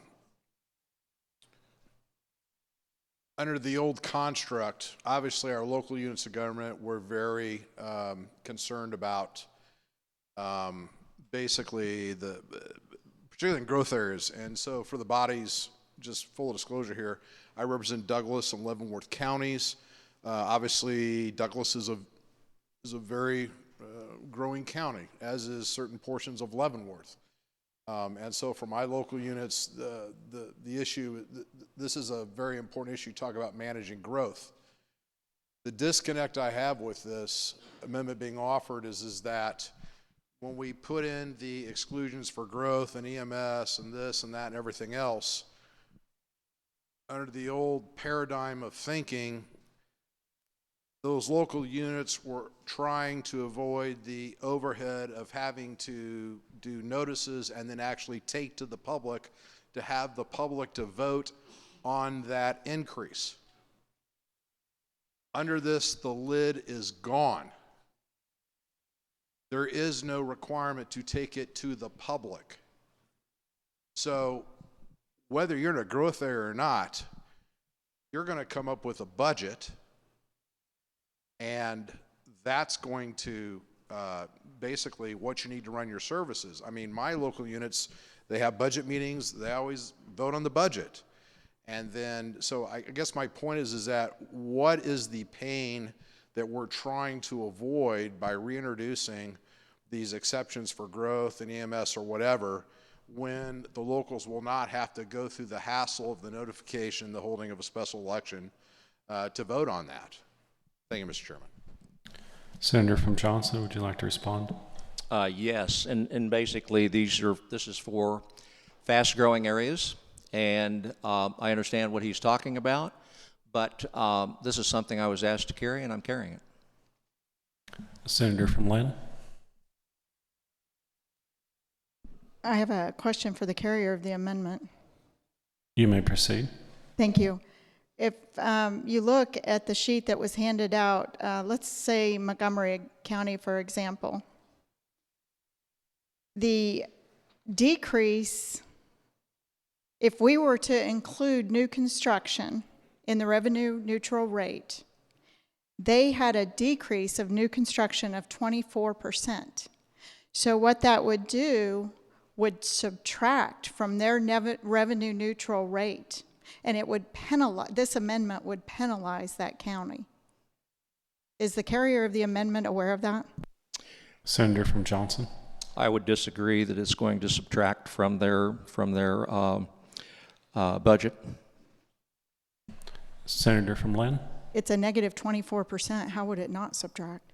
Senator from Johnson. This is for new growth that's additional. Senator from Lynn. This is new growth, and it was a 24% decrease in valuation, Mr. Chairman. Senator from Johnson. I guess I can't comment on that because I would disagree. Senator from Lynn. Thank you, Mr. Chairman. May I ask who asked the senator from Johnson to carry the amendment? The OP chamber. Senator from Lynn. The who? Senator from Johnson. The Overland Park chamber. Senator from Lynn. Thank you, Mr. Chairman. You know, I understand why the senator might think this is a good thing, but we've watched what's happened over the years with the property tax lid. The good senator from Douglas explained this is about transparency. If we look, this does not, let me be clear, this bill does not stop property tax increases. But what it does do is it makes it transparent in the process as to why our property taxes are increasing. And it was explained in committee fairly well. He used, he paralleled it to a tub of water. You have a tub of water, and the amount of water remains the same, but your valuations go up and down and fluctuate throughout the district. So the dollar amount would remain the same, and if they wanted to pour any more water into it, then they would have to send out the notices and vote. By increasing new construction, you would be dumping an amount of water in that may or may not be what's needed for the taxing authority's increase. Senator from Johnson, would you like to respond? No. Senator from Johnson, Senator Lynn. Thank you, Mr. Chairman. I know a little bit about explosive growth too, because Olathe is one of the fastest growing cities here in the state. And I can tell you, my constituents would absolutely love to know what every taxing district is asking for. And they also want to know who their elected officials, who those officials that are voting for or against tax increases. And when you talk about transparency, this is what gives transparency to the process, because we're talking process here, because many citizens feel disenfranchised from the process. Our county commission, they do great work. They meet at 9 o'clock on a Thursday morning every week. How are people who are at work all day long or doing other things going to know what is happening with their checkbooks at that time? Our city councils meet at 7 o'clock, most of them in the evenings. And at that time in Johnson County, all of the families are running their kids to soccer, to different activities. In our case, it was taking our daughter to dance. So I understand why I get phone calls and why I get emails, what's going on, and they think it's our fault. They blame it on the legislature. And so I have to tell them, no, this was something that, you need to contact your local elected officials. And the fact that they will be voting on these things and their votes would be exposed is, I think, very helpful. It's not to be a threat. It's not to be a threat. It is to be transparent. Our votes are all transparent up here. Our processes are transparent. Our debate is public. We're live streamed. Some of the committees are videoed. I think we're being videoed right now. So I think this is the 21st century. We need to get with the technology. And we have so much social media. We have so many outlets that can be used to educate our constituents and to inform our constituents. So we need this legislation. We greatly need this legislation because our citizens will have a real voice with this being passed.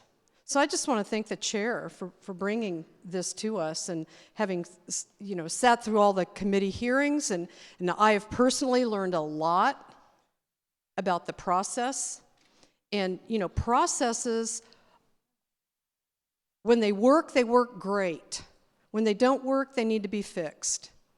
And in this case, I think we need a little tweak to the process. That's all this is.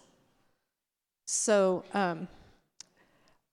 thank you to the chair, thank you to the committee for bringing this up. Senator from Johnson, would you like to respond? No. Senator from Douglas, Senator from Lyon, Senator Longbine. Sorry. It's okay. I'm not the only one. I do strongly support Senate Bill 94. I think there are a number of really good components in it, and very appreciative of the work that the chair, the vice chair, and the ranking did to make the bill much, much better from introduction. I do have a question on the amendment to make sure that I have an understanding.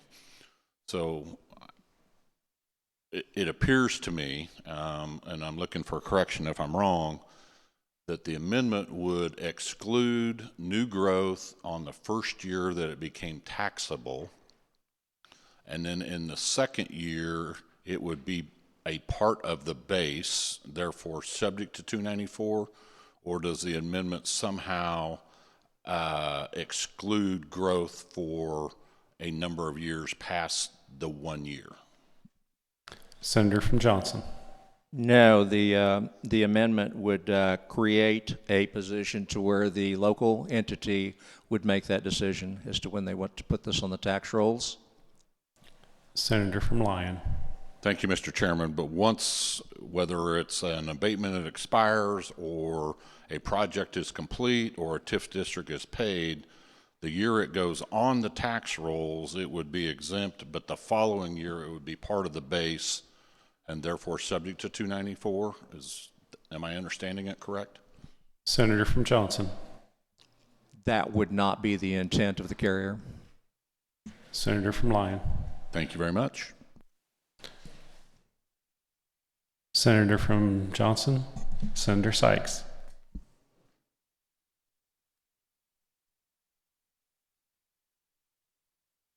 Thank you. I have a question for the carrier of the amendment. He's standing. It is my knowledge that our state currently takes advantage of this new growth every year without a vote. And so I believe your amendment is just asking that the locals also take this. This would put the... Senator from Johnson. excuse me, this would put the control back in the hands of the local government. Great, thank you. Senator from Johnson. Thank you. Senator from Douglas. Senator Holland. Thank you, Mr. Chairman. And so I understand that the carrier did not originate this amendment. I'm not trying to put him on the spot. I just want to be sure I understand the mechanics of this. When we talk about new growth, are we talking about, and we go back to now the new construct of the truth in budgeting, because we're talking about a budget and we're talking about basically property valuation. So when we talk about new growth, making an exclusion for that, how would that affect this mechanism as proposed in 294? Can you just talk about that a little bit more? Senator from Johnson. This basically would put the control back in the hands of the local government. Okay. Senator from Douglas. So when we talk about control in the hands of local government, in my mind, we've got two levers here, Mr. Chairman, as far as, first of all, we have the budget, and then we have basically the valuation of the property for that district that's assessed January 1st every year. So my question would be this, is that when you talk about new growth, I think of expenses being incurred by that local unit. And I would assume, first question would be, Mr. Chairman, was that as part of his proposal then, would the carrier of the amendment assume that basically there would be in fact then certain portions of that local unit's budget that would in fact be kind of off budget because they were quote unquote new growth, those additional expenses because of the new growth or EMS or whatever it is, that would be not a part of the official budget calculation. Would that be a correct assumption to make? Senator from Johnson. That would be, again, up to the local government. Okay. Senator from Douglas. And so a second question would be is that I'm assuming, well, my understanding now of the current mechanism we have is we talk about property being abated for commercial reasons, whatever, is that once again, we talk about those properties going on and coming off of abatement. Obviously, those valuations are going to be coming out of the total amount when we calculate our revenue neutral rate, and then when those properties then come off of abatement, they're going to be part of the pool. Would that be your understanding as well as how that would work in this mechanism? Senator from Johnson. That again would be up to the appraiser.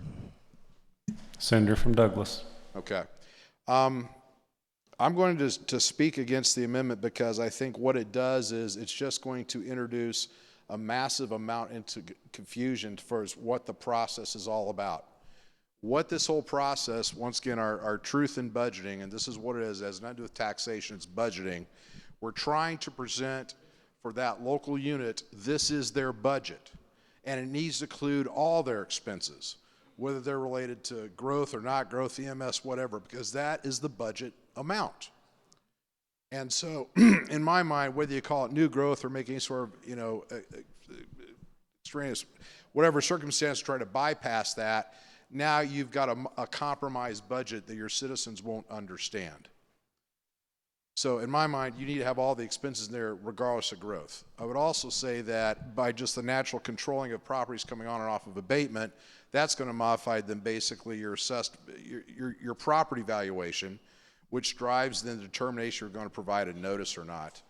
So I just think that if you start going down this path of excluding certain things, you're not only basically compromising the budget information you're trying to get out to your constituents, but now you're also potentially playing some games with the valuation of the property. Supposedly it's part of new development. And what you're going to have happen then is you're going to have then basically shifts, unintended shifts in that tax burden that won't be explained by your process.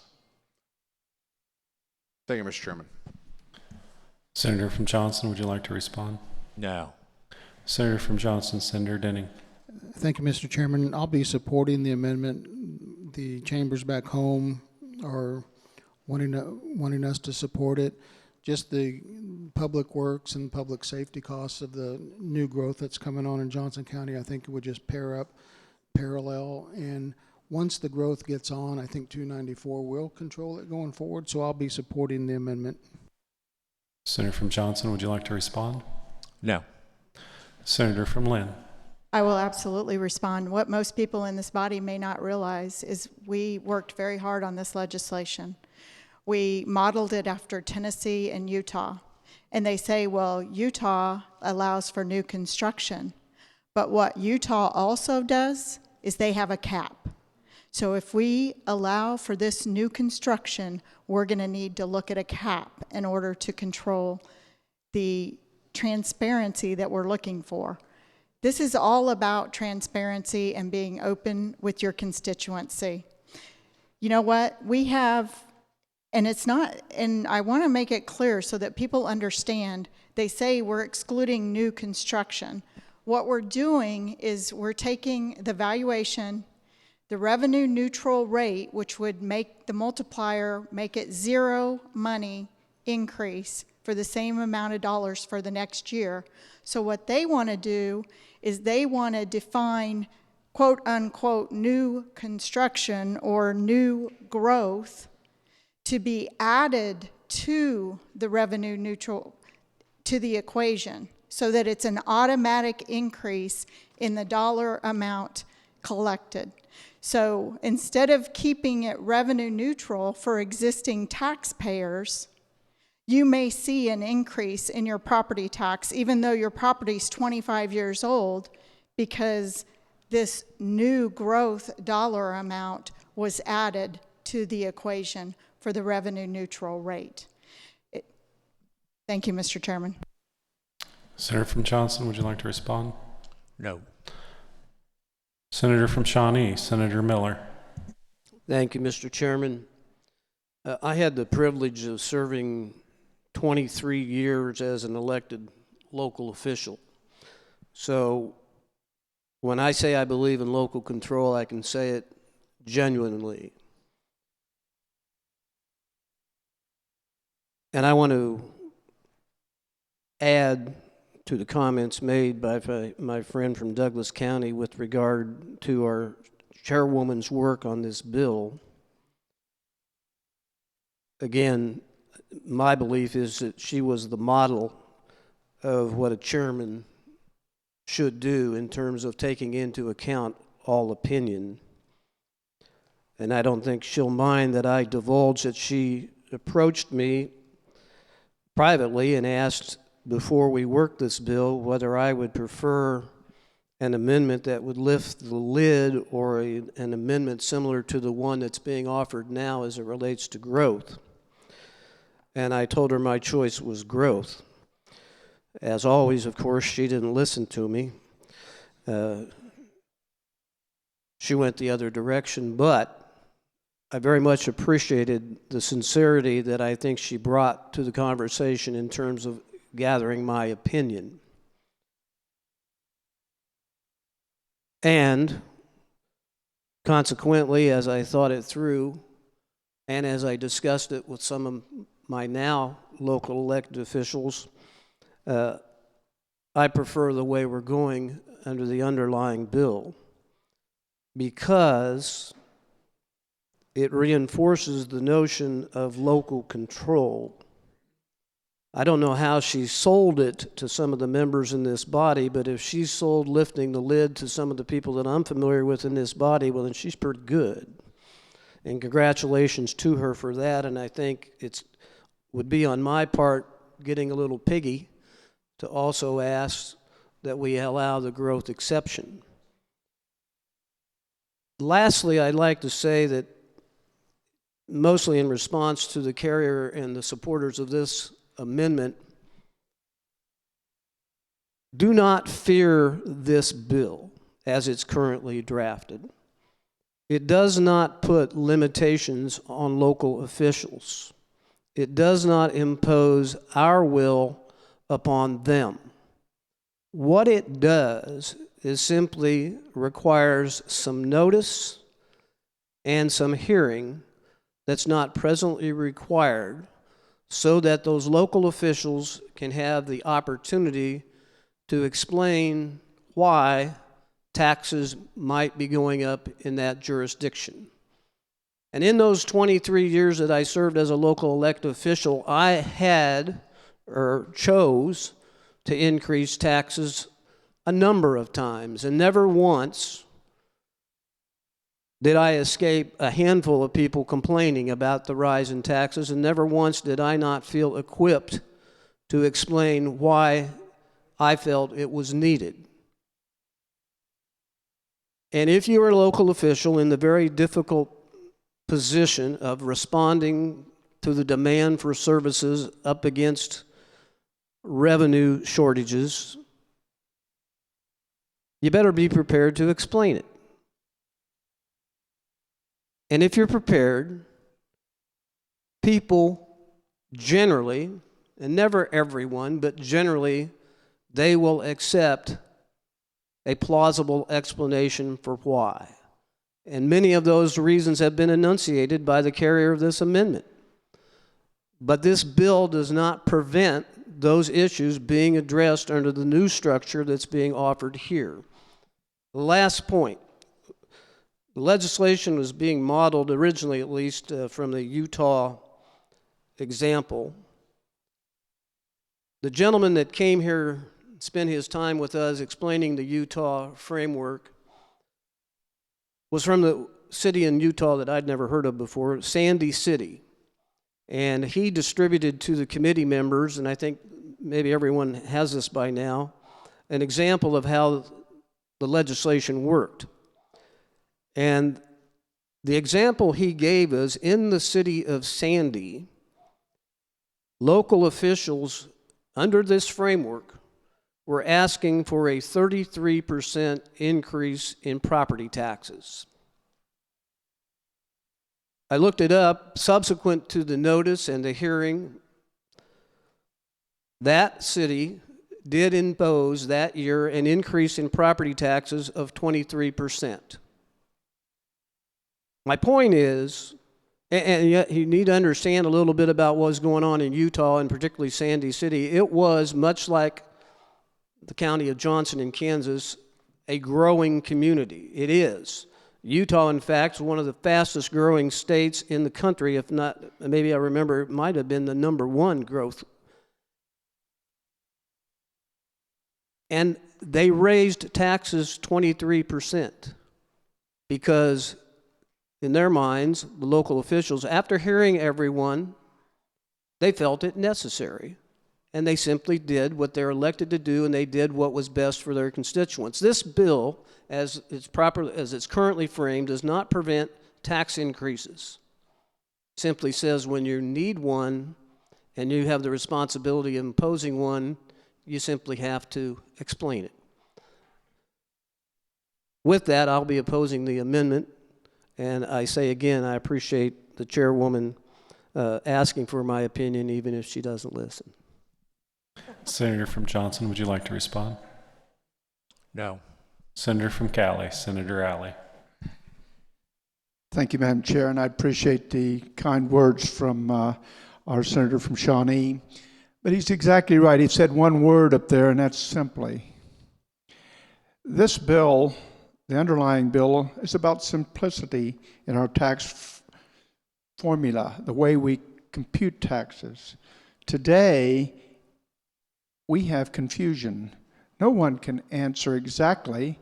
Mr. and Mrs. Taxpayer don't really know how we compute our taxes. But this bill brings simplicity back to that.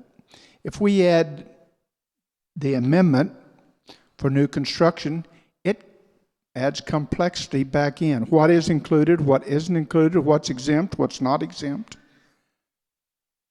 This bill is one that is needed. It's very easy to explain, and I believe that if we add this amendment to it, we're going backwards instead of forwards, and we're up to where we need to be with the lid again. So I will be opposing this amendment.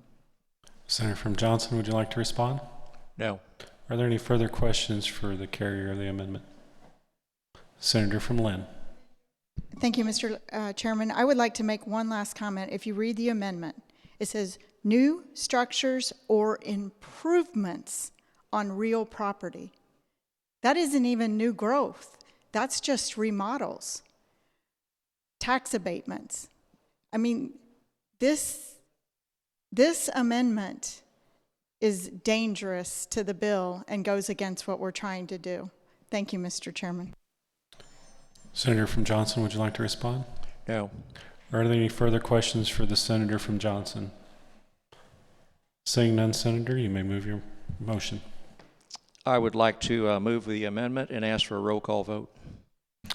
A roll call has been asked. Not seeing 5 hands. Roll call is not in order.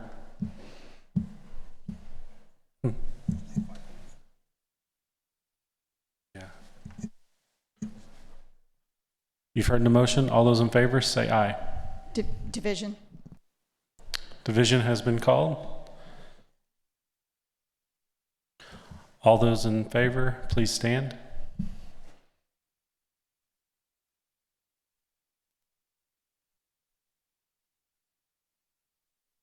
This is in favor of the amendment.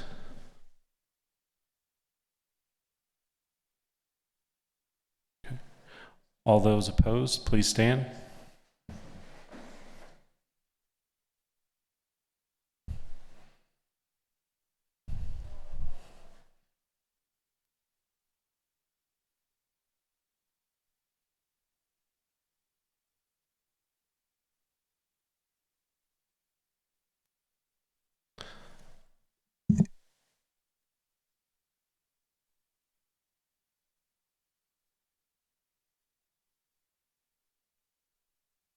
Eight having voted in favor and 27 against, that motion has failed.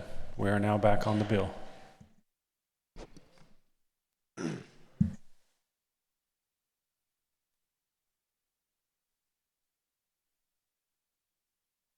Senator from Johnson, Senator Denning.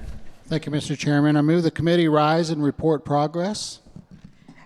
You've heard the motion. All those in favor, say aye. Point of order.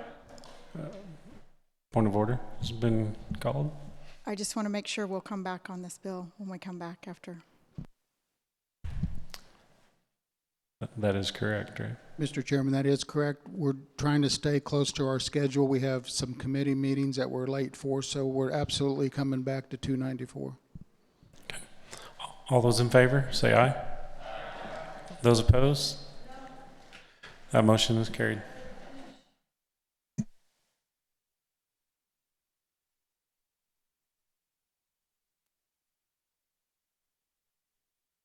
I don't even see her. With their pharmacist. So, yeah, you can do that, and we can maybe after We have not recessed or adjourned yet. Correction approval of journal. Before we recess, are there announcements? So a lot of people are standing. Maybe wave if you have an announcement. I have an announcement. Senator Hawk. Senate Democrats will caucus in 287 North at 1:30. Thank you, Madam President.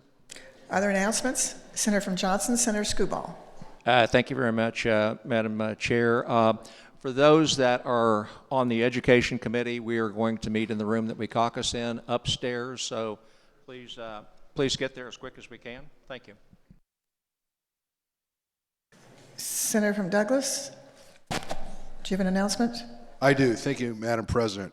I do that thing every year with the Kansas Small Business Development Center. I have the sheet sign up if you'd like to sign up to that. You may or may not have businesses in your district that have received awards, but it's always a fun thing to participate in otherwise. So I'll have a sign up sheet. My admin assistant will send out a notice to all your offices, remind you that the sheet will be down in my office after today. Thank you. Further announcements? Seeing none, the chair recognizes the Majority Leader from Johnson County, Senator Denning. Thank you, Madam President. Couple announcements. The full Senate Ways and Means Committee will meet at 1:15 in our normal room, and then Senate Republicans will meet in our normal room, 548 South, at 1:30 to caucus on the bills that we didn't get to this morning. Madam President, I move the Senate recess until 2 p.m. You've heard the motion. All those in favor say aye. Opposed, nay. Motion carries. The Senate is at recess.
Test, test, test, test.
Test, test, test.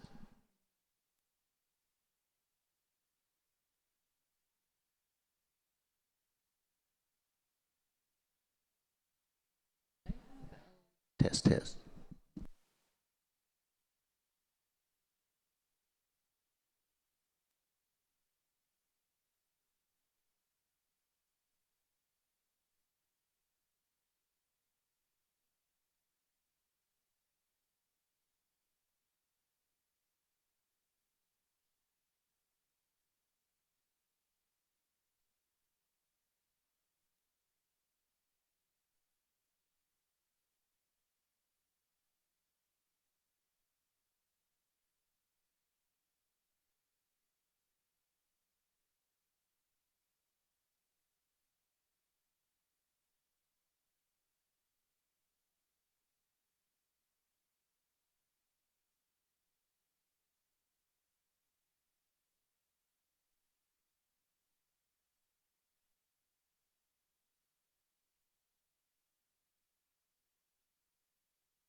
The Senate will come to order. The Senate will resume general orders with the Senator from Cherokee, Senator Hildebrand, in the chair.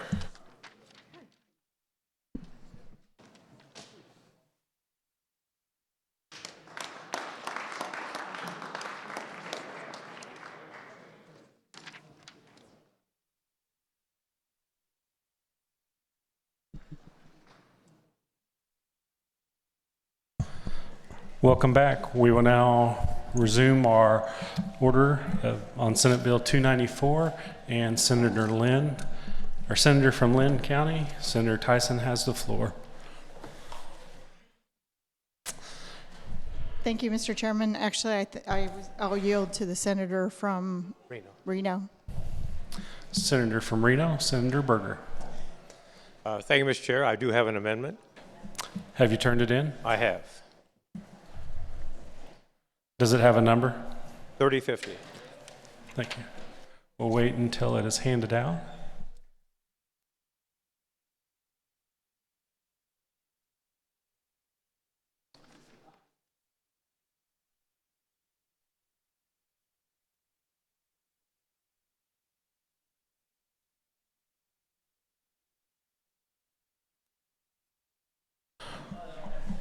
Would you like to have your amendment read, or would you like to explain it?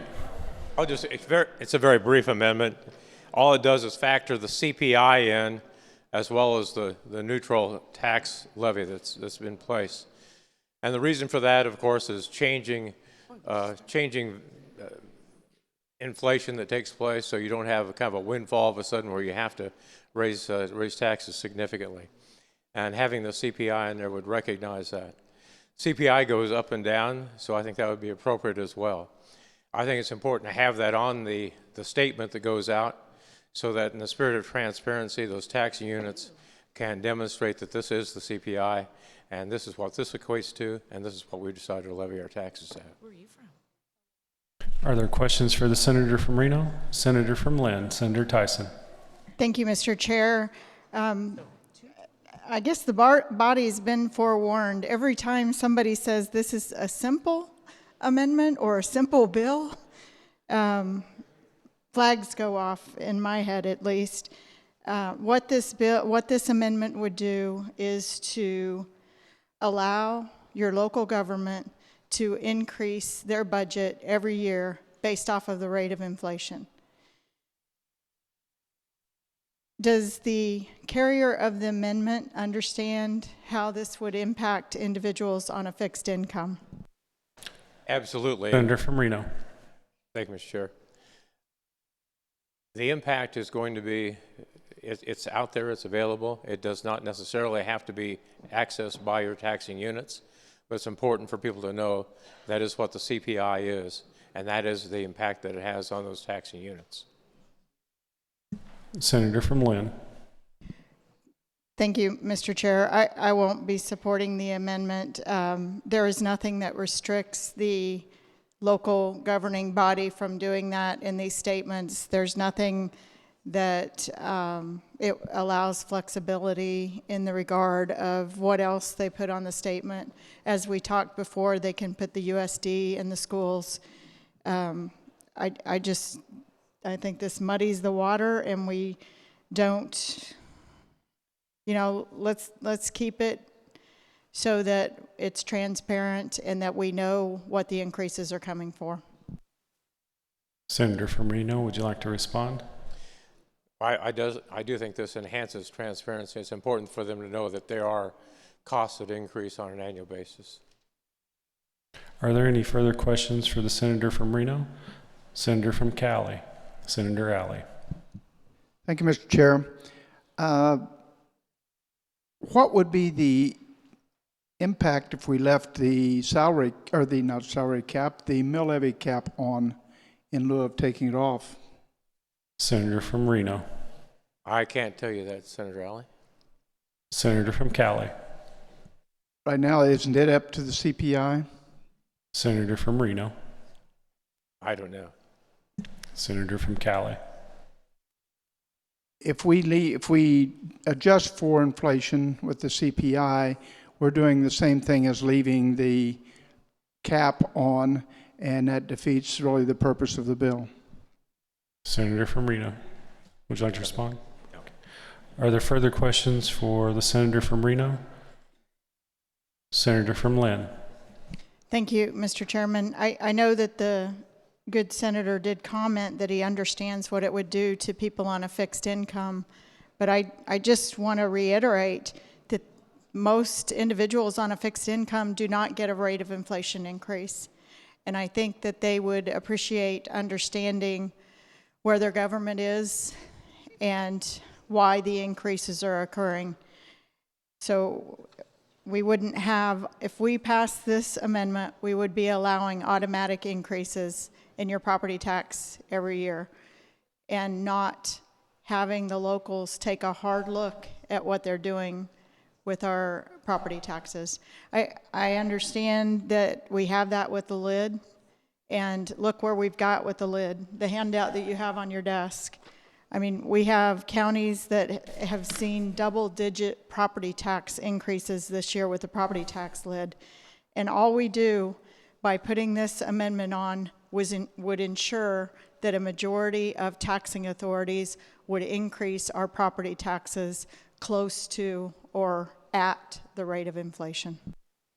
Senator from Reno, would you like to respond? Further questions? Senator from Saline, Senator Hardy. Thank you, Mr. Chair. I have a question. Would this CPI trigger a statement or a mailing to the citizens of the area? Senator from Reno.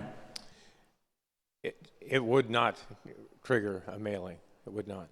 Senator from Saline. That was my question. Thank you. Are there further questions for the senator from Saline? Seeing, Senator from Lynn. Thank you, Mr. Chairman. I'm going to request, we have quite a few people missing on the floor, and I think their input or vote on this could be important. I just don't, again, we're weakening it down, we're watering it down. You know, we've removed the lid in the bill. That was one of the issues that local governments had. We're turning over local authority and transparency. I hope that we will vote this amendment down. Senator from Reno, would you like to respond? No. Are there any further questions for the senator from Reno? Seeing none, Senator, you may move your amendment. I move my amendment. All those in favor, say aye. Aye. All those opposed, same sign. No. The motion fails. We are now back on the bill.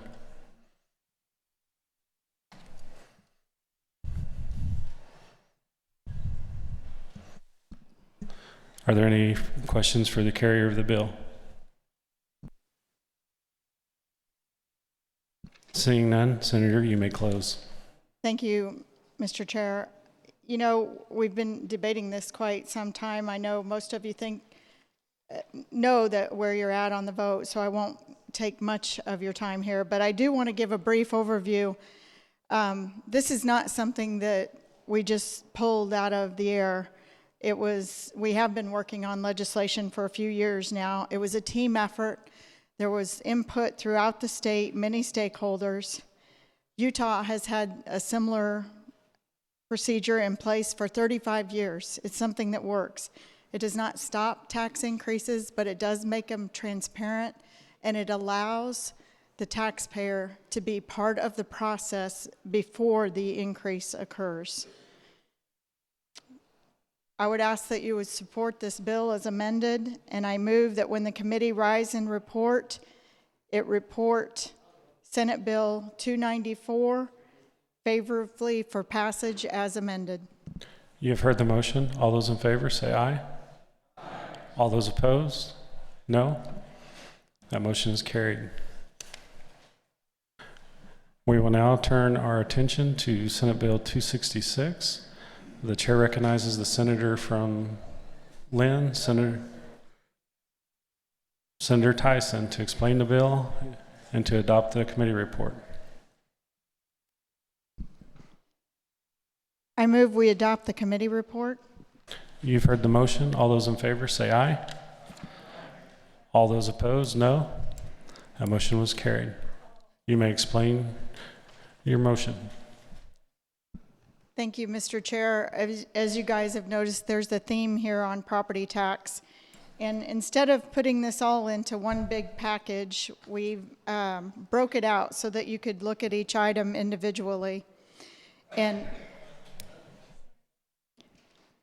what this does is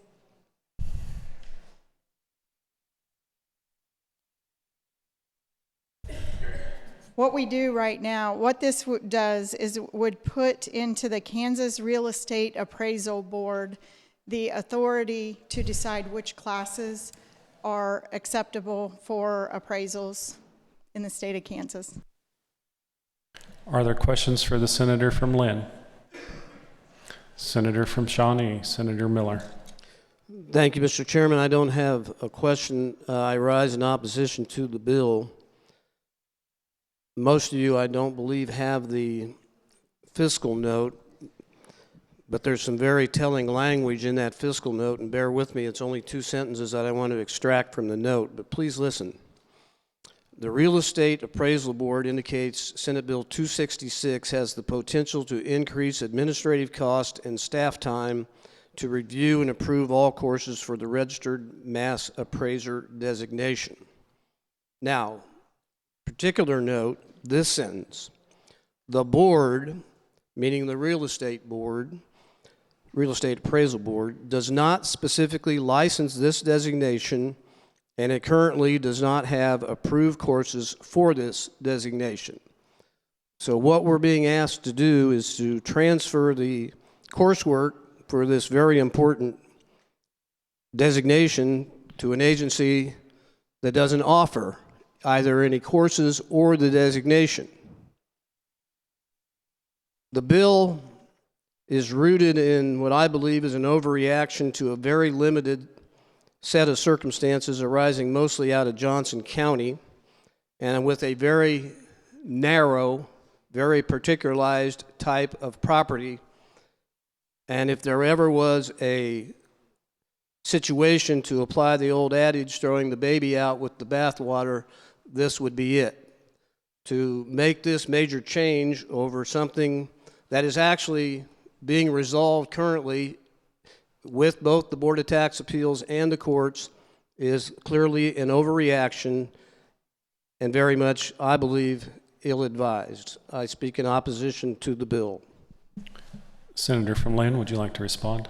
I would. Thank you, Mr. Chairman. While I appreciate the comments from the good senator, I would have to disagree with, and I understand not everybody in the room was in the conversations that brought this about, but what happens with the state, and we may not realize it, we tend to turn over authority to national agencies or national groups that may not have the best interest of Kansas when they're deciding their codes or parameters.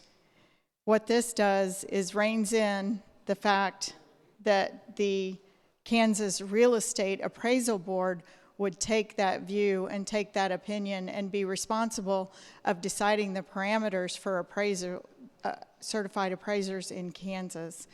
And that's what we're looking at for what courses they would approve for Kansas situations. Are there more questions for the senator from Lynn? Senator from Shawnee, Senator Miller. And I apologize, but that commentary provoked another response. We do have a Kansas agency that supervises the teaching of these courses. It's called the Property Valuation Division of the Kansas Department of Revenue.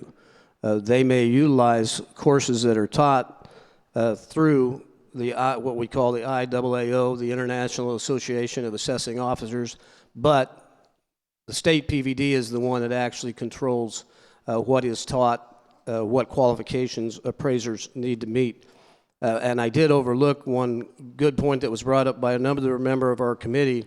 We're talking about two distinct types of appraising when we talk about county appraisers, which we use the term mass appraisal, and their courses are founded in the concepts of mass appraisal.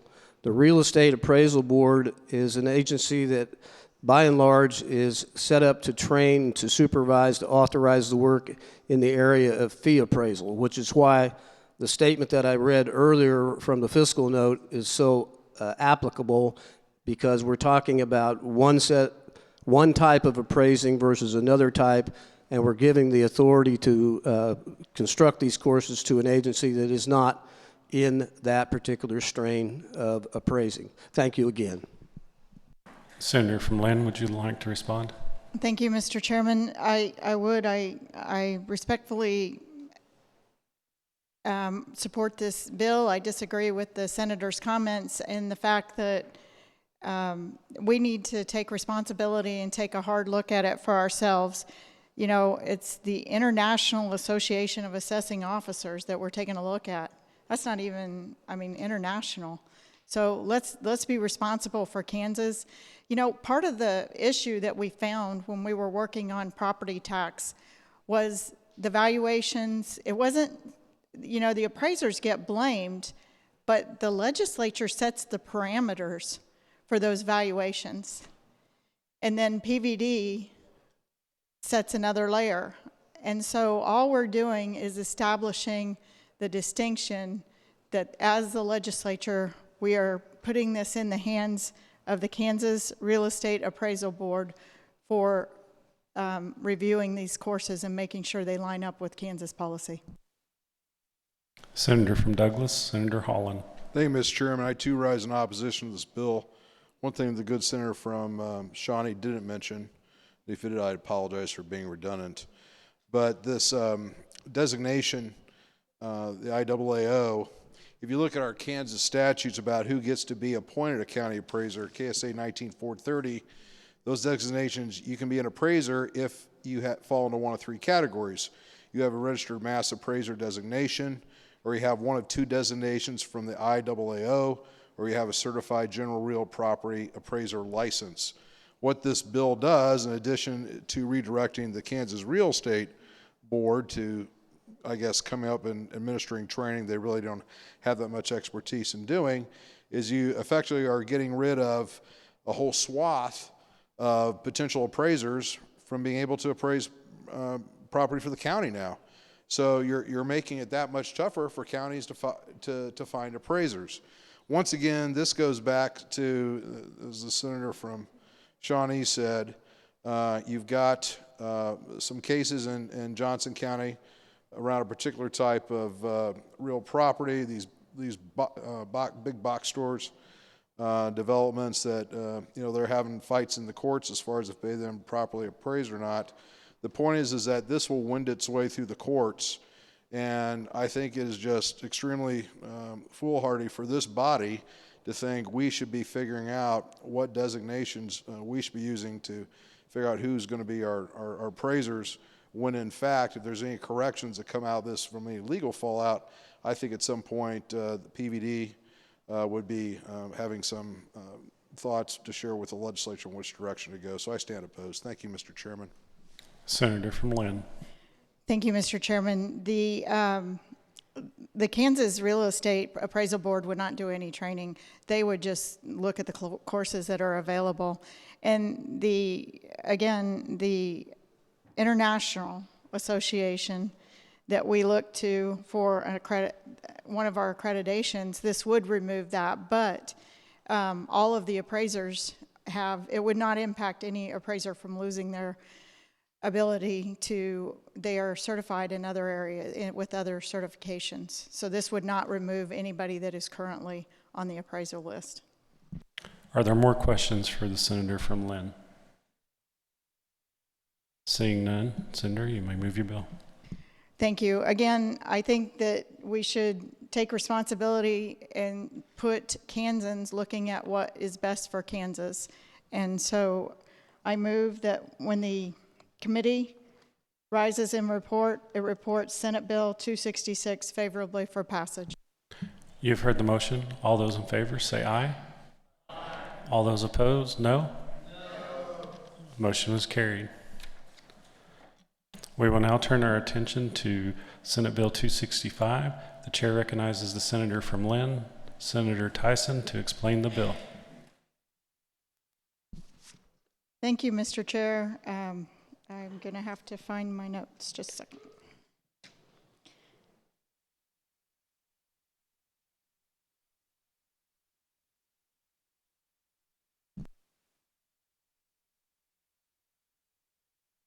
Mr. Chair, would you mind if we pass over it? Oh, okay. Thank you.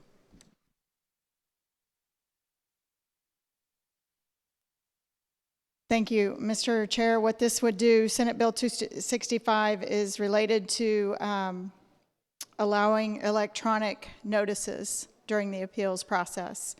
We passed legislation in Kansas that allows agencies and departments to electronically notify, and this would codify that, making so that if the person in the appeals, the taxpayer, that they could apply for electronic notifications instead of mailing.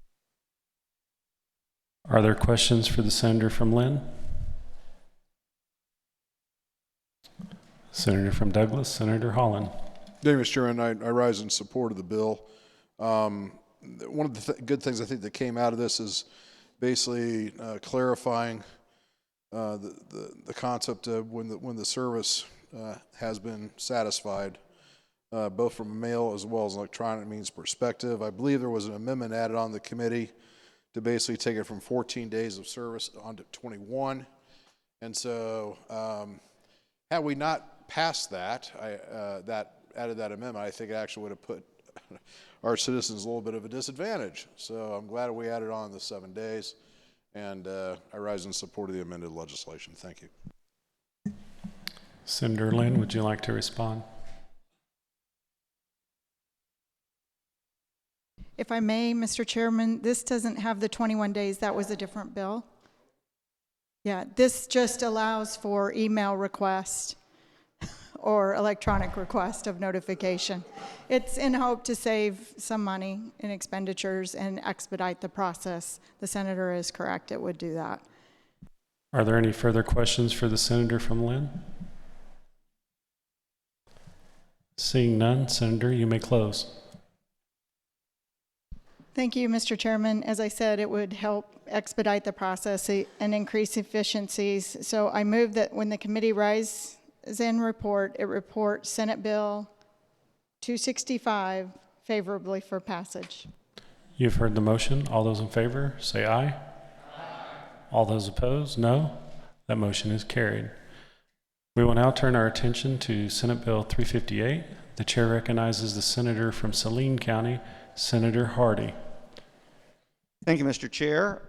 Senate Bill 358 applies to ignition interlock devices, which are commonly referred to as breathalyzers. This bill was brought to our attention by the Division of Vehicles requesting its introduction. Prior to this bill, the Department of Revenue and the Kansas Highway Patrol had a memorandum of understanding between the two agencies that the Highway Patrol would take care of and administer the interlock business that is needed when the state deals with persons that are convicted of DUIs. This bill would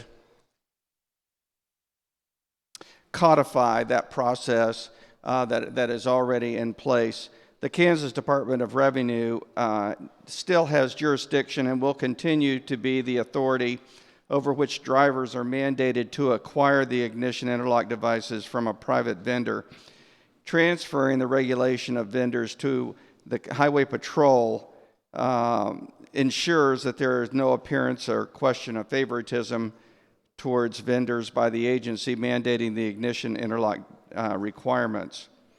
This bill streamlines the process, makes it simpler to administer, and will become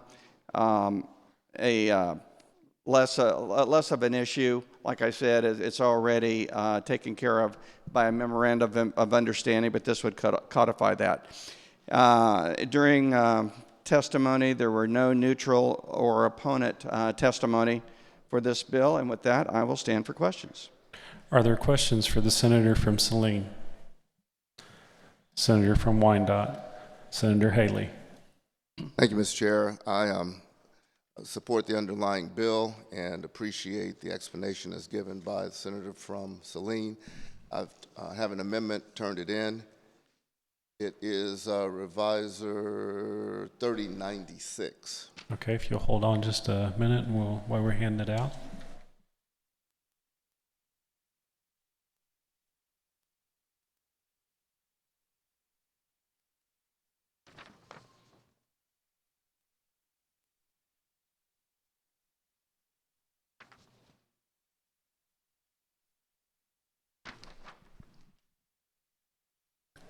Would you like to have your amendment read, or would you like to explain it? Mr. Chair, if I could explain it. Go ahead. All right. This amendment, and this discussion is about ignition interlock and when ignition interlock is imposed. Ignition interlock is that device which goes on a vehicle when someone has a DUI conviction and they're not able to drive without blowing into the machine, the ignition interlock machine. And the car will be immobilized if there's a significant amount or detectable amount of alcohol on the breath, or the breathalyzer, if you will. For many years, Mr. Chair and members, and I was on the task force that put in place when we use ignition interlock in our state. And former chair of Judiciary and I signed the conference committee so that for first-time offenders, that their license would be suspended upon conviction, first-time DUI offenders. But if they wanted to drive while suspended, they'd have to have ignition interlock. They have to have the device on. People still needed to have their vehicles during that time. What happened after that happened, and what this amendment is addressing, is how the law was warped so that even a first-time offender has to show, prior to getting their license reinstated in Kansas, that they did have ignition interlock for up to a year. That was not the original intent. The ignition interlock was to be an option for those who, while suspended, would have an option to drive. So what this amendment does is to return us back to what the original law was. That would be to not have someone have to show that they had a device for a year, but during the time that they're spending their suspension of that 1 year for the first-time offense of DUI. Are there questions for the senator from Wyandotte? Senator from Saline? Thank you, Mr. Chair. In my mind, this amendment could be a standalone bill that should be considered separately, and I would not consider it to be a friendly amendment. Senator from Wyandotte, care to respond? It could, Mr. Chair. It could be a standalone bill, yes. I mean, several amendments that we hear from different bills could indeed be standalone bills, but it's not hostile. He said it's not a friendly one. It's not hostile. It's just expanding the concept of the cleanup legislation that the underlying bill has. Are there any further questions for the senator from Wyandotte? Senator from Lyon, Senator Longbine. Thank you, Mr. Chair. I feel like I've seen this somewhere before. So my question for the senator from Wyandotte would be that if an individual did not want to get an ignition interlock device, then they could go through their suspension period and then have driver's license reinstated after that. Is that correct? Is that what the amendment basically does? Senator from Wyandotte. Well, I thank the senator from Lyon. We have seen this before. Those who've been around for a while have indeed seen this. And that's the problem, Mr. Chair. No, in Kansas, if you're suspended for a year on a first time, we're not talking about a second or third or however many DUIs. We're talking about one time, the first DUI, and one is suspended for up to a year, then it should be that if one did not drive during that 1 year suspension, they make application and get their license back. The problem is, and why we bring this up time and time again, not only has the senator from Lyon, but those of us who've been here for a while seen and heard about it. In fact, his predecessor, the vice president, the senator from wherever King was from, Montgomery. From Montgomery, was determined, as was Bruce, the senator from Reno, understood this. Regrettably, or whatever, they weren't able to help see it through, the miscarriage of the implementation of this, but both of them, Senators Bruce, former Senators Bruce and former Senator King, as members of the judiciary, understood how this law had been warped, industry-driven by ignition interlock, that Kansans cannot, after serving their suspension for 1 year, get their driver's licenses restored unless they're able to show that they had this device or the device installed. Some don't have cars, their own vehicles. Some are having to put it on the family car and to have it, instead of just not driving for a year, taking public transportation or finding some other means to get about. So it needs to be corrected at some point in time. It's something that we've known for a while. Has been an administrative problem for the restoration of licenses by those who served their suspension time after a first-time DUI. Senator from Lyon. I think now that I remember seeing this, I think I'm starting to remember my concern about it, and that is that if you do not require an interlock device, then that person could drive during that first year and just hope they don't get caught. And I think that's the concern, is that if you've had a DUI, that's part of the punishment. And when I see the number of driving while suspended or driving while revoked citations that are issued, it would concern me greatly if one of those had been drinking and elected not to do the interlock because of some other reason. So I think I remain opposed to the amendment. Senator from Wyandotte. Thank you, Mr. Chair. That is a policy decision. I do understand, and indeed, that if people are suspended but they don't drive with ignition interlock, by the way, there is no amount of time during that 12 months of suspension that one must drive, say drive an hour a week or two. They just have to install the device on a vehicle that they are tracking with. So the argument that the senator from Lyon wants to underscore is that this does not, this curbs behavior. He's suggesting that if you have an ignition interlock on your car for that year suspension time, it's going to curb the behavior of driving under the influence. And that certainly is an assertion some could make.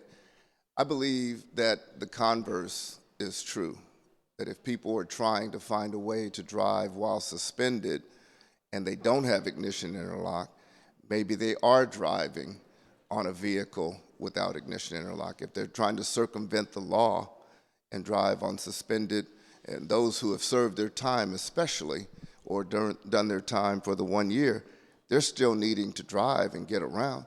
They can't get their driver's license back, they can't get insurance, and they are just continuing to drive without licensure. I'd rather have people serve their time, their suspension time.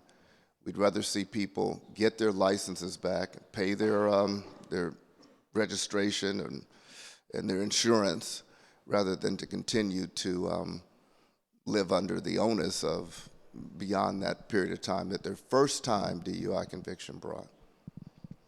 Are there any more questions for the senator from Wyandotte? Senator from Saline, Senator Hardy. Thank you, Mr. Chair.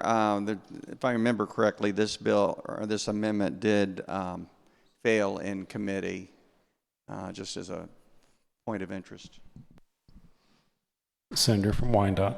It did on a tie. It failed on a tie vote in our Judiciary Committee, and I take the blame for that. If I had explained it a little bit better, I think that if each of us were to hear from a constituent or two from our districts who had served their suspension time but are unable to get their vehicle, I'm sorry, Mr. Chair, are unable to get their license back because they're not able to show that they put this contraption on a car during the same 12 months, and how unbalanced that is, I think that it would explain itself. I did not explain it as well in committee, and again, it advanced, but it failed on a tie vote. Are there more questions for the senator from Wyandotte? Seeing none, Senator, you may move your amendment. Thank you, Mr. Chair. I do hope we can adjust this inequity. We don't sacrifice any federal highway dollars. I'm living under the stigma of having put the initial law into place that gave the option for driving with ignition interlock, again, which was warped into what we have now, which was what it was never intended to be, until the industry stepped up. And this is what has happened when a special interest has a pecuniary benefit tied to a contraption. But we continue to see Kansans who are unable to drive after serving their suspension time or unable to get their licenses back, and it's inequitable, and it's irresponsible for us to continue merely to prop up an industry while preventing Kansans from driving. And having said that, I would move my amendment. You've heard the motion. All those in favor say aye. Aye. All those opposed, no. No. Division has been called.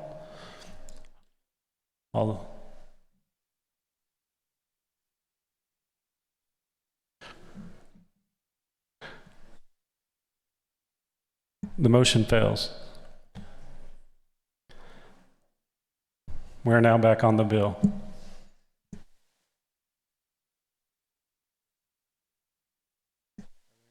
Are there any further questions for the senator from Saline? Seeing none, Senator, you may move your bill. Thank you, Mr. Chair. I move that when the committee rises and reports, it reports Senate Bill 358 favorably for passage. You've heard the motion. All those in favor say aye. Aye. All those opposed, no. That motion is carried.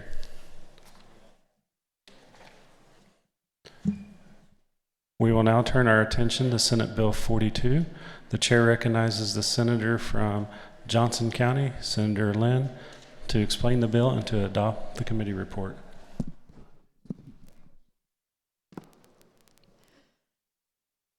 Thank you, Mr. Chairman.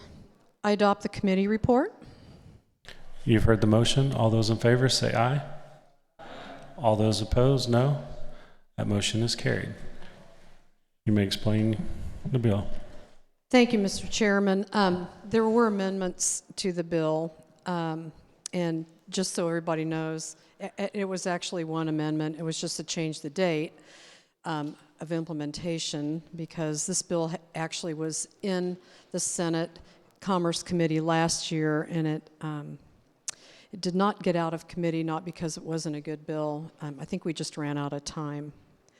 Mr. Chairman, Senate Bill 42 was introduced on behalf of the Kansas Real Estate Commission to provide a definition of the term rebate for the purposes of real estate transactions. During the hearing, there weren't any opponents or neutrals, and there's no fiscal effect to the state.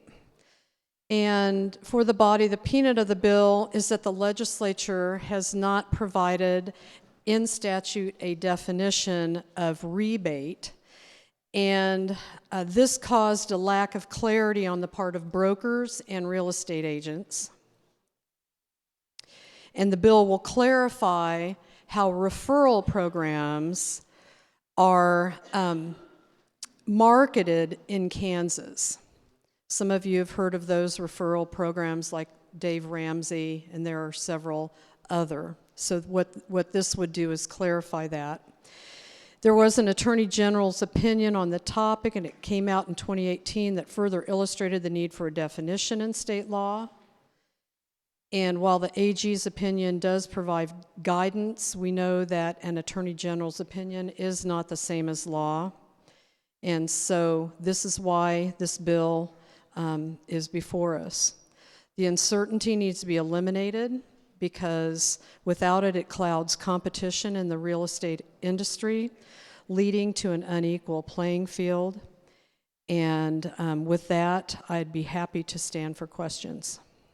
Are there questions for the senator from Johnson? Senator from Douglas. Senator Holland. Thank you, Mr. Chairman. I rise in support of the legislation. And the history behind this is an interesting one because Kansas really is only one of, I believe it's 10 states that currently, they ban rebates in real estate transactions. And at one point, they also banned any sort of gifts or gratuity or items being exchanged between the broker and the principal, i.e. the buyer. And so what has happened is, as the carrier of the bill, the senator from Johnson alluded to, you have referral programs out there now.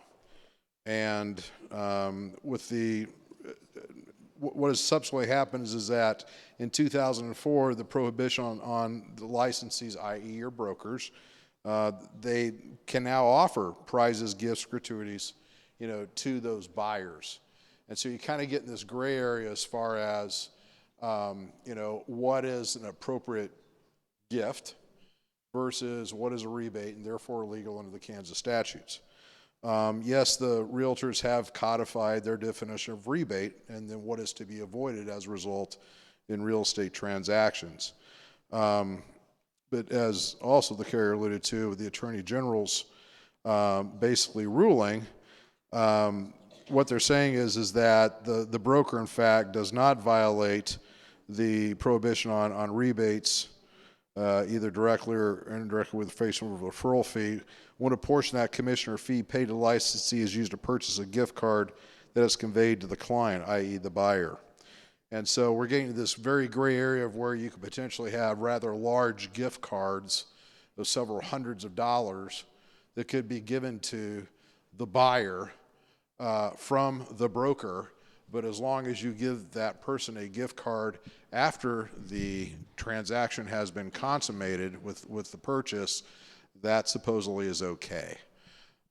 So I rise in support. I think because of this shade of gray, I think you have now problems, once again, these national referral programs, where in essence you could have some national party working or directing traffic through a local set of realtors. They in turn then hand out monster gift cards to their buyers, and I think that probably could be in fact a quid, well, I'd just say just a de facto then basically violation of the rebate as it pertains to being part of a referral process. But I'll support this for now. The realtors know what they want, and so it just won't surprise me if this gets revisited at some point.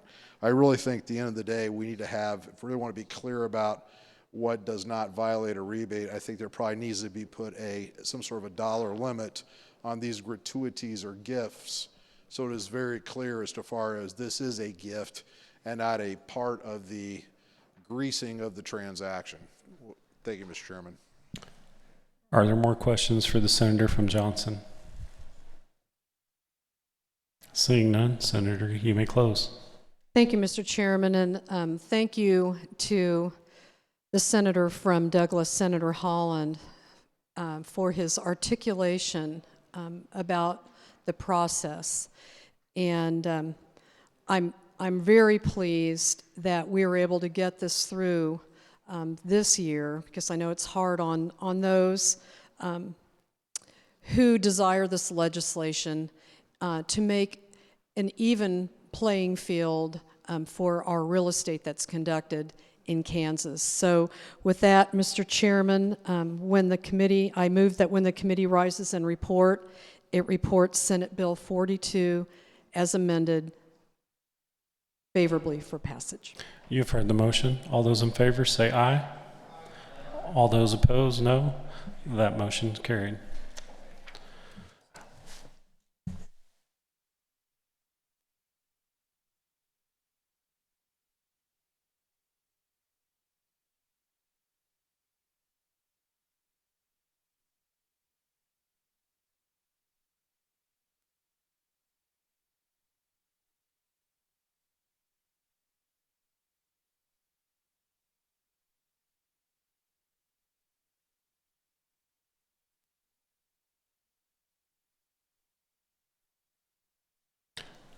Without objection, we will temporarily pass over Bill number sub Senate Bill 126 and Senate Bill 339. There being no objections, we will now turn our attention to Senate Bill 254. The chair recognizes the senator from Ford County, Senator Estes, to explain the bill and to adopt the committee report. Thank you, Mr. Chairman. I move we adopt the committee report. You've heard the motion. All those in favor say aye. All those opposed, no. That motion is carried. Senator from Ford, you may move your bid. Thank you, Mr. Chair. Senate Bill 254 was introduced at the request of the Office of Secretary of State.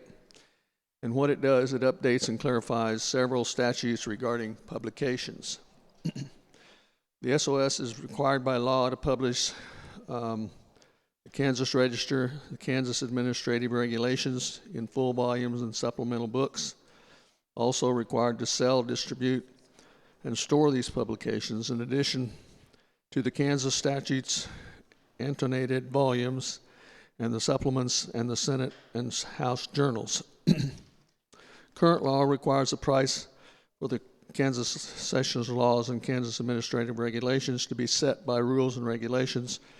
However, 254 would allow the Office of the Secretary of State to determine the prices for these publications without rules and regs, but keep in mind the agency is already limited by statute to set the cost of publications to cover only the publishing costs. The bill will allow the office to keep up with publishing and shipping costs for each of the aforementioned publications. 254 simplifies statute to require SOS to compile and print the session law on or before July 1st, a practice which is already being done. The bill would allow the SOS to offer Kansas Register in electronic form, as subscribers has declined to less than 70 subscribers annually. The lack of subscribers prohibits the use of bulk mail rate, increasing the costs since we don't have enough subscribers to even apply for that. 254 finally also updates state statutes regarding the statutory requirements to publish notice of proposed amendments to the Kansas Constitution for 3 consecutive weeks before they appear on the ballot. Current law requires notice to be placed in a newspaper published in each of Kansas's 105 counties. This is where the amendment came in, because we amended it to read, if no newspaper is published in a county, then resolutions making propositions to amend the Constitution shall be published in a Kansas publication or a Kansas public newspaper of general circulation in that county. It also provides for the SOS to be reimbursed for publishing notice. In other words, the general fund will pay for that publication of those amendment notifications. There are 11 states, just for your information, that have been that use electronic publications. Actually, there are 5 states that all of their publications and notifications are done electronically and have been since 2009. The rest of the states do like we're wanting to do here, which is publish some in bound paper form, while others would be published or would be electronically produced. The the offerings in electronic form will allow greater distribution at a lower cost of publications that the public needs. With that, Mr. Chair, I'd stand for questions. Are there any questions for the senator from Ford? Senator from Douglas, Senator Francisco. Thank you, Mr. Chair. I don't have any questions, but I am standing in support of this bill. I believe it does make some updates that will allow the office to be run more efficiently. And I appreciate that in addition to the publication in newspapers published in Kansas, that we are providing a way for the office to be reimbursed for the cost of that publication without having to take any special action through our budget or Ways and Means. Are there more questions for the senator from Ford? Seeing none, Senator, you may close. Thank you, Mr. Chair. I move that when the committee rises and reports, it report Senate Bill 254 favorably for passage as amended. You've heard the motion. All those in favor say aye. All those opposed, no. That motion is carried. We will now turn our attention to substitute for Senate Bill 126. The chair recognizes the senator from Butler, Senator Masterson, to explain the bill and to adopt the committee report. Thank you, Mr. Chairman. I move we adopt the committee report. You've heard the motion. All those in favor say aye. All those opposed, no. Senator from Butler, you may explain the bill. Thank you, Mr. Chairman. Actually, 126 comes to us from last year. We had hearings. We actually had a follow-up hearing this year. Seeks to eliminate the income tax on the IOUs, the investor-owned utilities, and pass that savings down to the ratepayer. And it became a lot more complex last year than we anticipated because of those accumulated deferred income taxes that the IOU collects had grown to $400 million, and it was part of cash flow and a credit matrix, and how we unwind that became a lot more complicated. We now have everybody on the same page, and with that, I have an amendment, Mr. Chairman. Have you turned it in? I have. It's 3084. Can you give us just a second to get it handed out? If you don't mind, Mr. Chairman, I can talk while you're handing it out as well. So. You'd like to explain it? Go ahead. Yes, please. This really, it can legitimately be characterized as a technical amendment. It makes some changes from like 30 days to 60 days. It meets some of the unwinding agreements and how they can amortize out the returning of the accumulated income tax account, as well as how they stop doing the taxes. All this, for those that don't understand, I mean, these are taxes collected through a rate case, so the rates are set. So they're always managing, are we over collecting or under collecting, because the rate's set. This is seeking to back all that out of the equation, and we'll pass on about a $40 million rate savings to our ratepayers. And at the same time, we have no fiscal hit to the state of Kansas at this time because of tax credits and other things. For the last 5 years, there's not been taxes paid to the state, and that's not anticipated because of the capital intensive nature of the IOUs for some years. So this is a great time to eliminate that process and work that out of the system. And with that, Mr. Chairman, I'd stand for questions on the technical amendment. Are there any questions on the amendment?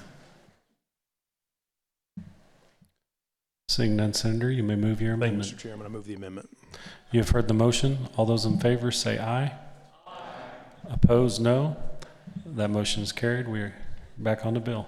Thank you, Mr. Chairman. I'd stand for questions on the underlying bill. Are there any questions for the senator from Butler? Seeing none, Senator, you may close. Thank you, Mr. Chairman. I move when the committee rise and report a report sub for 126 favorable for passage as amended. You've heard the motion. All those in favor say aye. Aye. All those opposed, no. That motion is carried. We will now turn our attention to Senate Bill 339. The chair recognizes the senator from Butler, Senator Masterson, to explain the bill and to adopt the committee report. Thank you, Mr. Chairman. I move adoption of the committee report. You've heard the motion. All those in favor say aye. All those opposed, no. That motion is carried. Thank you, Mr. Chairman. Senate Bill 339 seeks to allow the utilities to negotiate special rates for new loads coming on for economic development and for loss of load that might be leaving the state. It's similar. It's in the same vein, if you will, as like a local county potentially being able to abate a tax to bring in a new property owner. It's not to the extent that you're abating, but it's a special rate. Let's just use that as an example to explain what's happening. You're trying to broaden the base to lower the rates for everybody. So it would allow them to do that. There are parameters you can see in your bill sup. That 200 megawatts, 300 megawatts, it has to have, the KCC has to approve the special rate, and with that, they have to show that there's the state benefit and the ratepayers benefit to have it approved. So they're still, even the special rates are subject to KCC. They would be negotiated by the utility, but subject to the KCC's approval and has to meet those parameters. And with that, I'd stand for questions on 339. Are there questions for the senator from Butler? The senator from Douglas, Senator Francisco. Thank you, Mr. Chair. I don't have a question. I was able to take part in the discussion in committee, but I do have an amendment. It's 3062.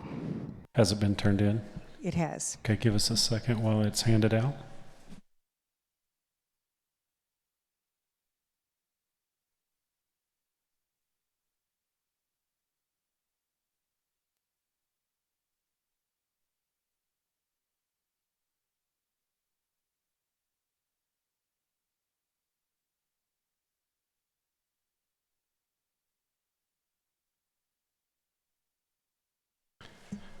Would you like to have your amendment read, or would you like to explain it? I would like to explain it. You may go ahead.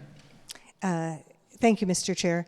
During the discussion of this Senate bill, an amendment was offered to have a sunset. I think this is a new area that we would be entering, and indeed there's some interest in keeping an eye on how well it's working.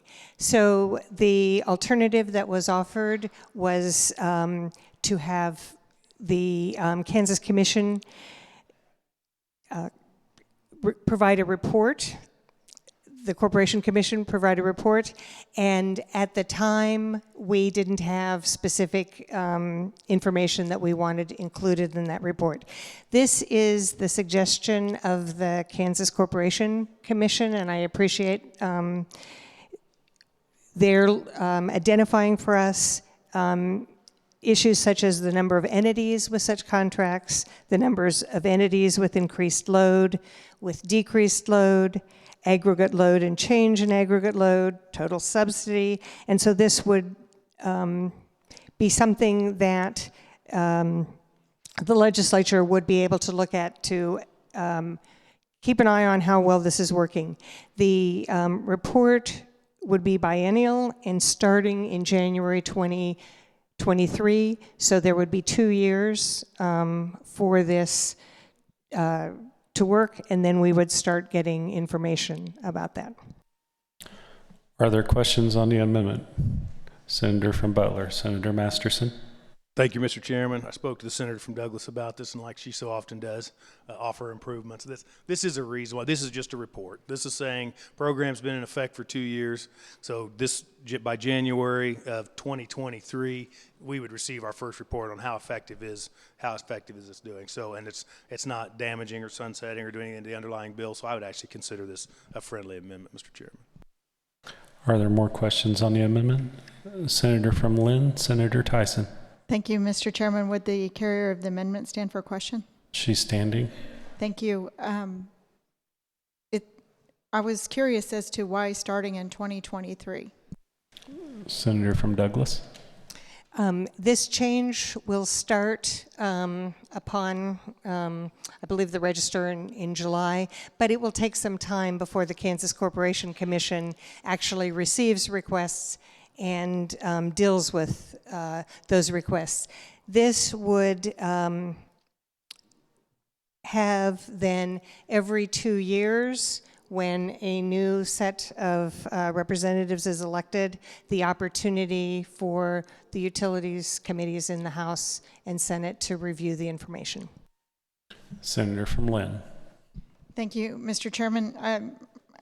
I'm curious as to the 3-year delay, but I'm also curious as to why the biennial report instead of annual. Just wondering, there's some numbers out here that might be interesting to see more frequently. But thank you, Mr. Chairman. Senator from Douglas, would you like to respond? Thank you, Mr. Chair.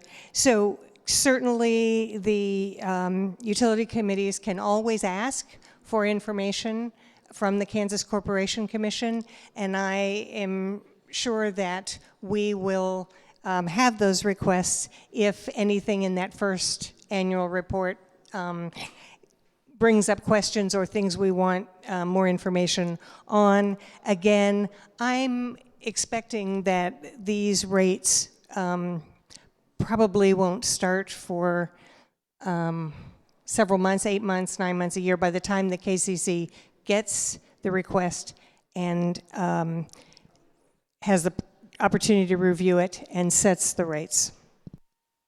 Senator from Riley, Senator Hawk. Thank you, Mr. Chair. I rise in support of the Senator from Douglas's amendment. Originally in Utilities Committee, I was interested in putting a 5-year sunset on this. And while I support the underlying bill and certainly the concept, I had some concerns about what if it didn't work, and would the legislature give it the proper attention 5 years from now. Seemed to be a reasonable way to look at making sure that ultimately, hopefully, it increases the amount of energy used in a positive way so it reduces the load for our residential customers and small businesses. I think several members on the Utilities Committee had some concern that a 5-year sunset might dampen some of our recruiting ability and that of the IOUs to offer a reduced rate for certain businesses that we would like to see come to Kansas. I appreciate Senator Francisco in offering this up as a conceptual amendment, and think people on the Utilities Committee thought that was a good idea, but we didn't have the detailed wording for it. So I think I very much appreciate her getting that, and I think regrettably it's a better solution than a 5-year sunset. So I stand in support of this amendment. Are there more questions on the amendment? Seeing none, Senator, you may move your amendment. Thank you, Mr. Chair. Again, this is a change for the Kansas Corporation Commission. I would say I hope it's followed by some other changes we might make, such as energy efficiency. But for now, I think having this report will increase our understanding. I move my amendment. You've heard the motion. All those in favor say aye. All those opposed, no. The motion is carried. We are now back on the bill. Are there any more questions for the Senator from Butler? Seeing none, Senator, you may close. Awesome. Thank you, Mr. Chairman. I move that when the committee rise and report Senate Bill 339 favorable for passage as amended. You've heard the motion. All those in favor say aye. All those opposed, no. That motion is carried. The chair recognizes the majority leader from Johnson County, Senator Denning. Thank you, Mr. Chairman. I move the committee rise and report. You've heard the motion. All those in favor say aye. All those opposed, no. Motion is carried.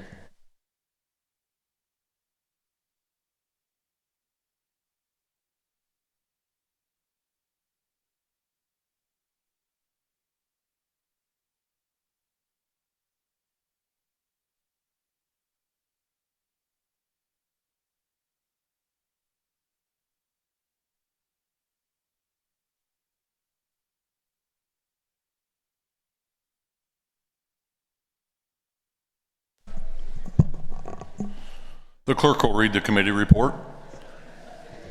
On motion of Senator Denning, the Senate resolved itself into the committee of the whole for consideration of bills on the calendar under the heading of General Orders with Senator Hildebrand in the chair.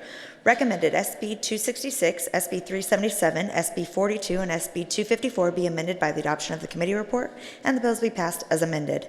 SB 272, SB 295, SB 265, and SB 358 be passed. SB 128 be amended by the adoption of the committee report, recommending a substitute bill be amended on the motion of Senator Masterson, and the substitute bill be passed as amended. SB 264 be amended by the adoption of the committee report, be further amended on motion of Senator Alley, and the bill be passed as further amended. SB 294 be amended by the adoption of the committee report, be further amended on motion of Senator Holland, and the bill be passed as further amended. SB 339 be amended by the adoption of the committee report, be further amended on motion of Senator Francisco, and the bill be passed as further amended. The chair recognizes the senator from Cherokee, Senator Hildebrand, to adopt the committee report. Thank you, Mr. Vice President. I move that the committee report be adopted. You've heard the motion. All those in favor say aye. Aye. Opposed, no. Motion carried. The chair recognizes the majority leader from Johnson County, Senator Denning. Thank you, Mr. Vice President. I move an emergency be declared, the rule suspended, and the following bills be advanced to final action and roll call. Senate Bill 264, Senate Bill 272, Senate Bill 295, Senate Bill 294, Senate Bill 266, Senate Bill 265, Senate Bill 377, Senate Bill 358, Senate Bill 42, Senate substitute for Senate Bill 126, Senate Bill 339, and Senate Bill 254. You've heard the motion. All those in favor say aye. Aye. Opposed, no. Motion carried. We are now ready for final action. On the first roll call, we will take the following. The bills on page 6 and 7, Senate Bill 264, Senate Bill 272, Senate Bill 295, Senate Bill 294, Senate Bill 266, Senate Bill 265, and Senate Bill 377. The clerk will read the titles. SB 264, an act concerning property taxation. SB 272, an act concerning property taxation. SB 295, an act concerning property taxation. SB 294, an act concerning property taxation. SB 266, an act concerning property taxation. SB 265, an act concerning the State Board of Tax Appeals. SB 377, an act concerning roads and highways. The clerk will call the roll. Alley. Baumgartner. Berger.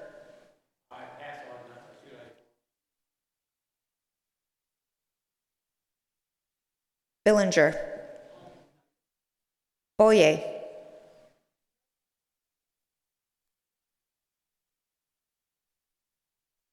Bowers. Braun. Denning. Dahl. Estes. Voscato.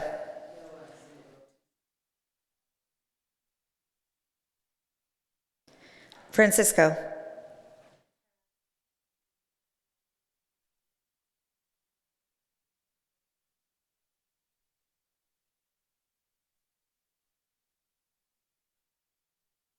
Givens.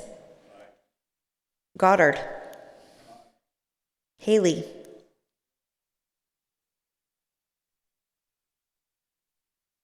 Hardy.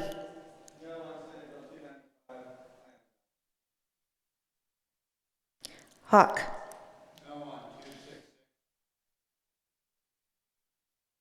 Hensley.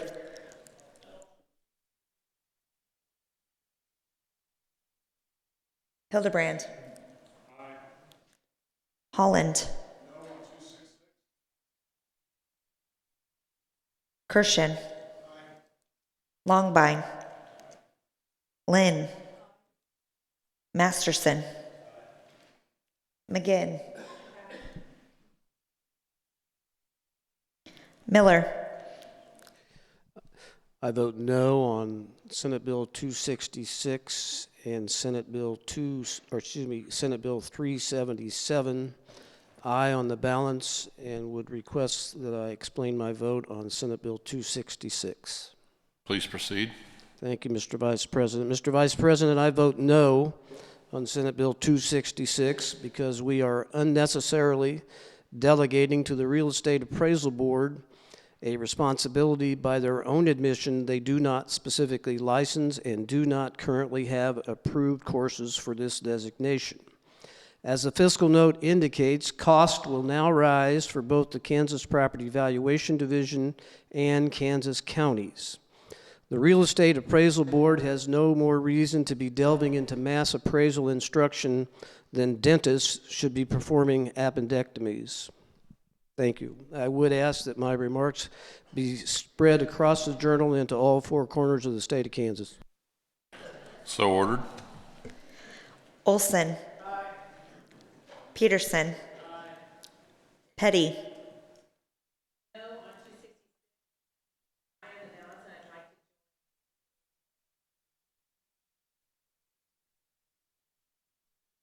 So ordered. Pyle. Rucker. Skubal. Solentrop. Sykes.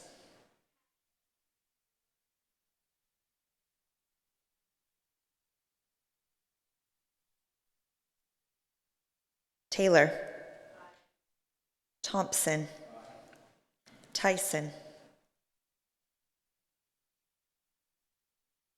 Wagle. Ware.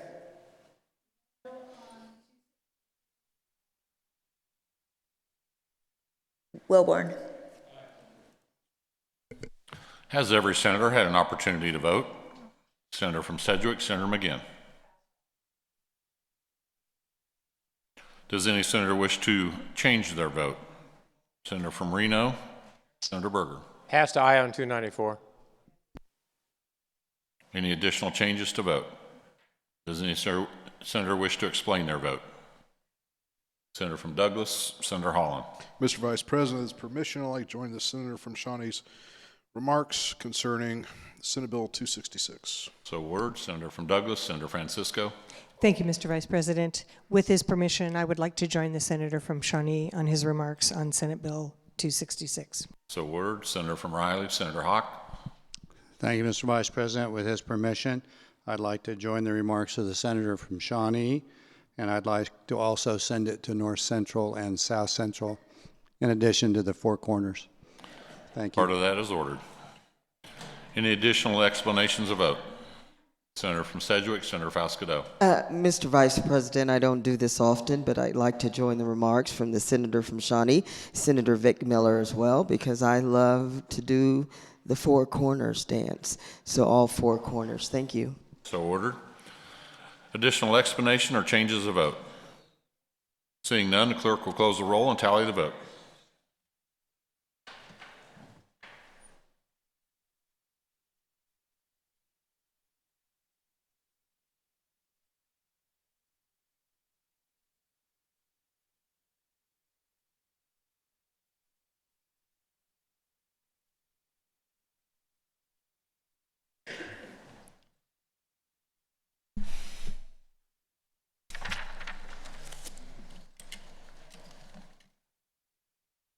$40 voting in favor, 0 opposed to Senate Bill 264, Senate Bill 265, Senate Bill 272. 39 voting in favor and 0 opposed to Senate Bill 294. 39 voting in favor and 1 opposed to Senate Bill 377. 38 voting in favor and 1 opposed to Senate Bill 295. And 29 voting in favor and 11 opposed to Senate Bill 266. These measures, having received the required constitutional majority, are hereby declared passed. On the second roll call, we will take the following. The bills on page 8, Senate Bill 358, Senate Bill 42, substitute for Senate Bill 126, Senate Bill 339, and Senate Bill 254. The clerk will read the titles. SB 358, an act concerning driver's licenses. SB 42, an act concerning real estate brokers and salespersons. Sub SB 126, an act concerning income taxation. SB 339, an act concerning electric utilities. SB 254, an act concerning requirements of publication of certain documents by the Secretary of State. The clerk will call the roll. Alley. Baumgardner. Berger. Billinger. Boyer. Bowers. Braun. Denning. Dahl. Estes. Voscato. Francisco. Givens. Goddard. Haley. Hardy. Hawk. Hensley. Hildebrand. Holland. Kirshen. Longbine. Lynn. Masterson. McGinn. Miller. Olson. Peterson.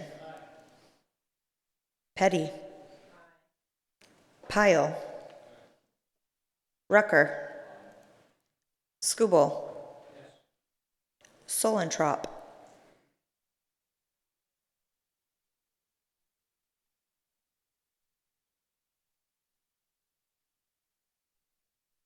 Sykes. Taylor.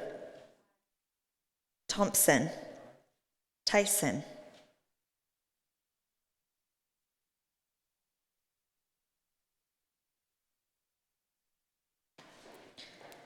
Wagle. Ware. Wilborn. Has every senator had an opportunity to vote? Does any senator wish to change their vote? Senator from Cherokee, Senator Hildebrand. Thank you, Mr. Vice President. I'd like to change my vote from pass to no on Senate Bill 254 and aye on the balance. Senator from Sedgwick, Senator Solentrop. Thank you, Mr. Vice President. Need to change my vote to aye on Senate substitute for 126 and pass to Senate Bill 339. Any additional changes of vote? Does any senator wish to explain their vote? Seeing none, the clerk will close the roll and tally the vote.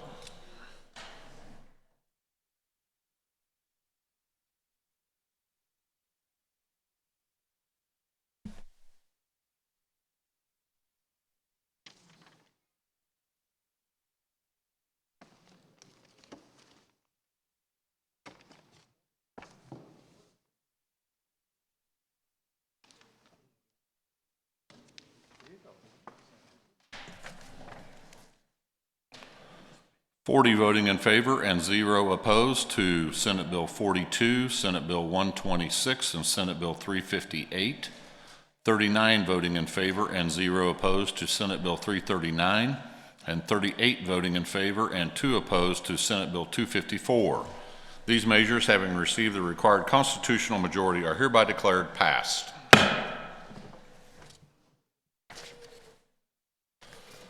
There having been objections to Senate Bill 432 appearing on the consent calendar, the bill will be removed and placed on general orders.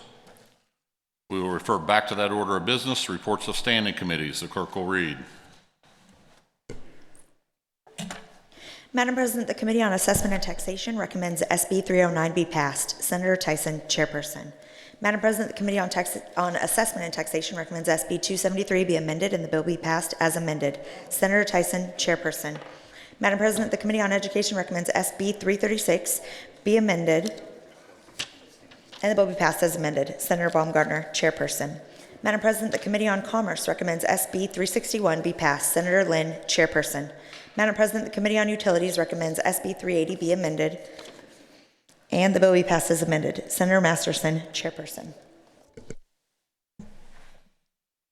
We have additional committee reports to process. The Senate will be at ease for just a moment.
I just don't want to get.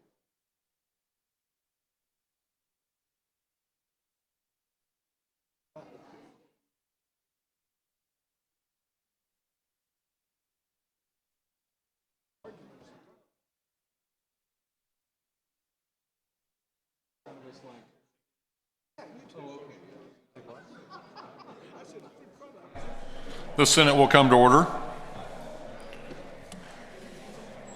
Refer back to that order of business. Reports of standing committees. The clerk will read. Madam President, the Committee on Federal Institutions and Insurance recommends SB 402 be amended. Come on. And the bill be passed as amended. Senator Olson, chairperson.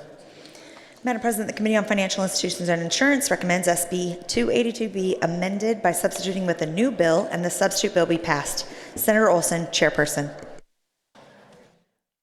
Are there announcements? Chair recognizes Senator from Douglas, Senator Francisco. Thank you, Mr. Vice President. The Senate Democrats will caucus tomorrow morning at 9 a.m. in our regular room 287 North to review the bills that have been placed on general orders. Senator from Ford, Senator Estes. Thank you, Mr. Vice President. Capitol Commission Bible Study tomorrow morning, 7 o'clock, 142 South. Are there additional announcements? Seeing none, the chair recognizes Majority Leader from Johnson County, Senator Denning. Thank you, Mr. Vice President. Just an announcement before we gavel out. Tomorrow will be a repeat of today. We will gavel in at 10, try to take a lunch break, and then gavel back in at 2. Senate Republicans will caucus tomorrow morning at 8:45 a.m. in our normal room, 548 South. Mr. Vice President, I move the Senate adjourn until 10 a.m. on Wednesday, February 26, 2020. You've heard the motion. All those in favor say aye. Opposed, no. Motion carried. The Senate is adjourned.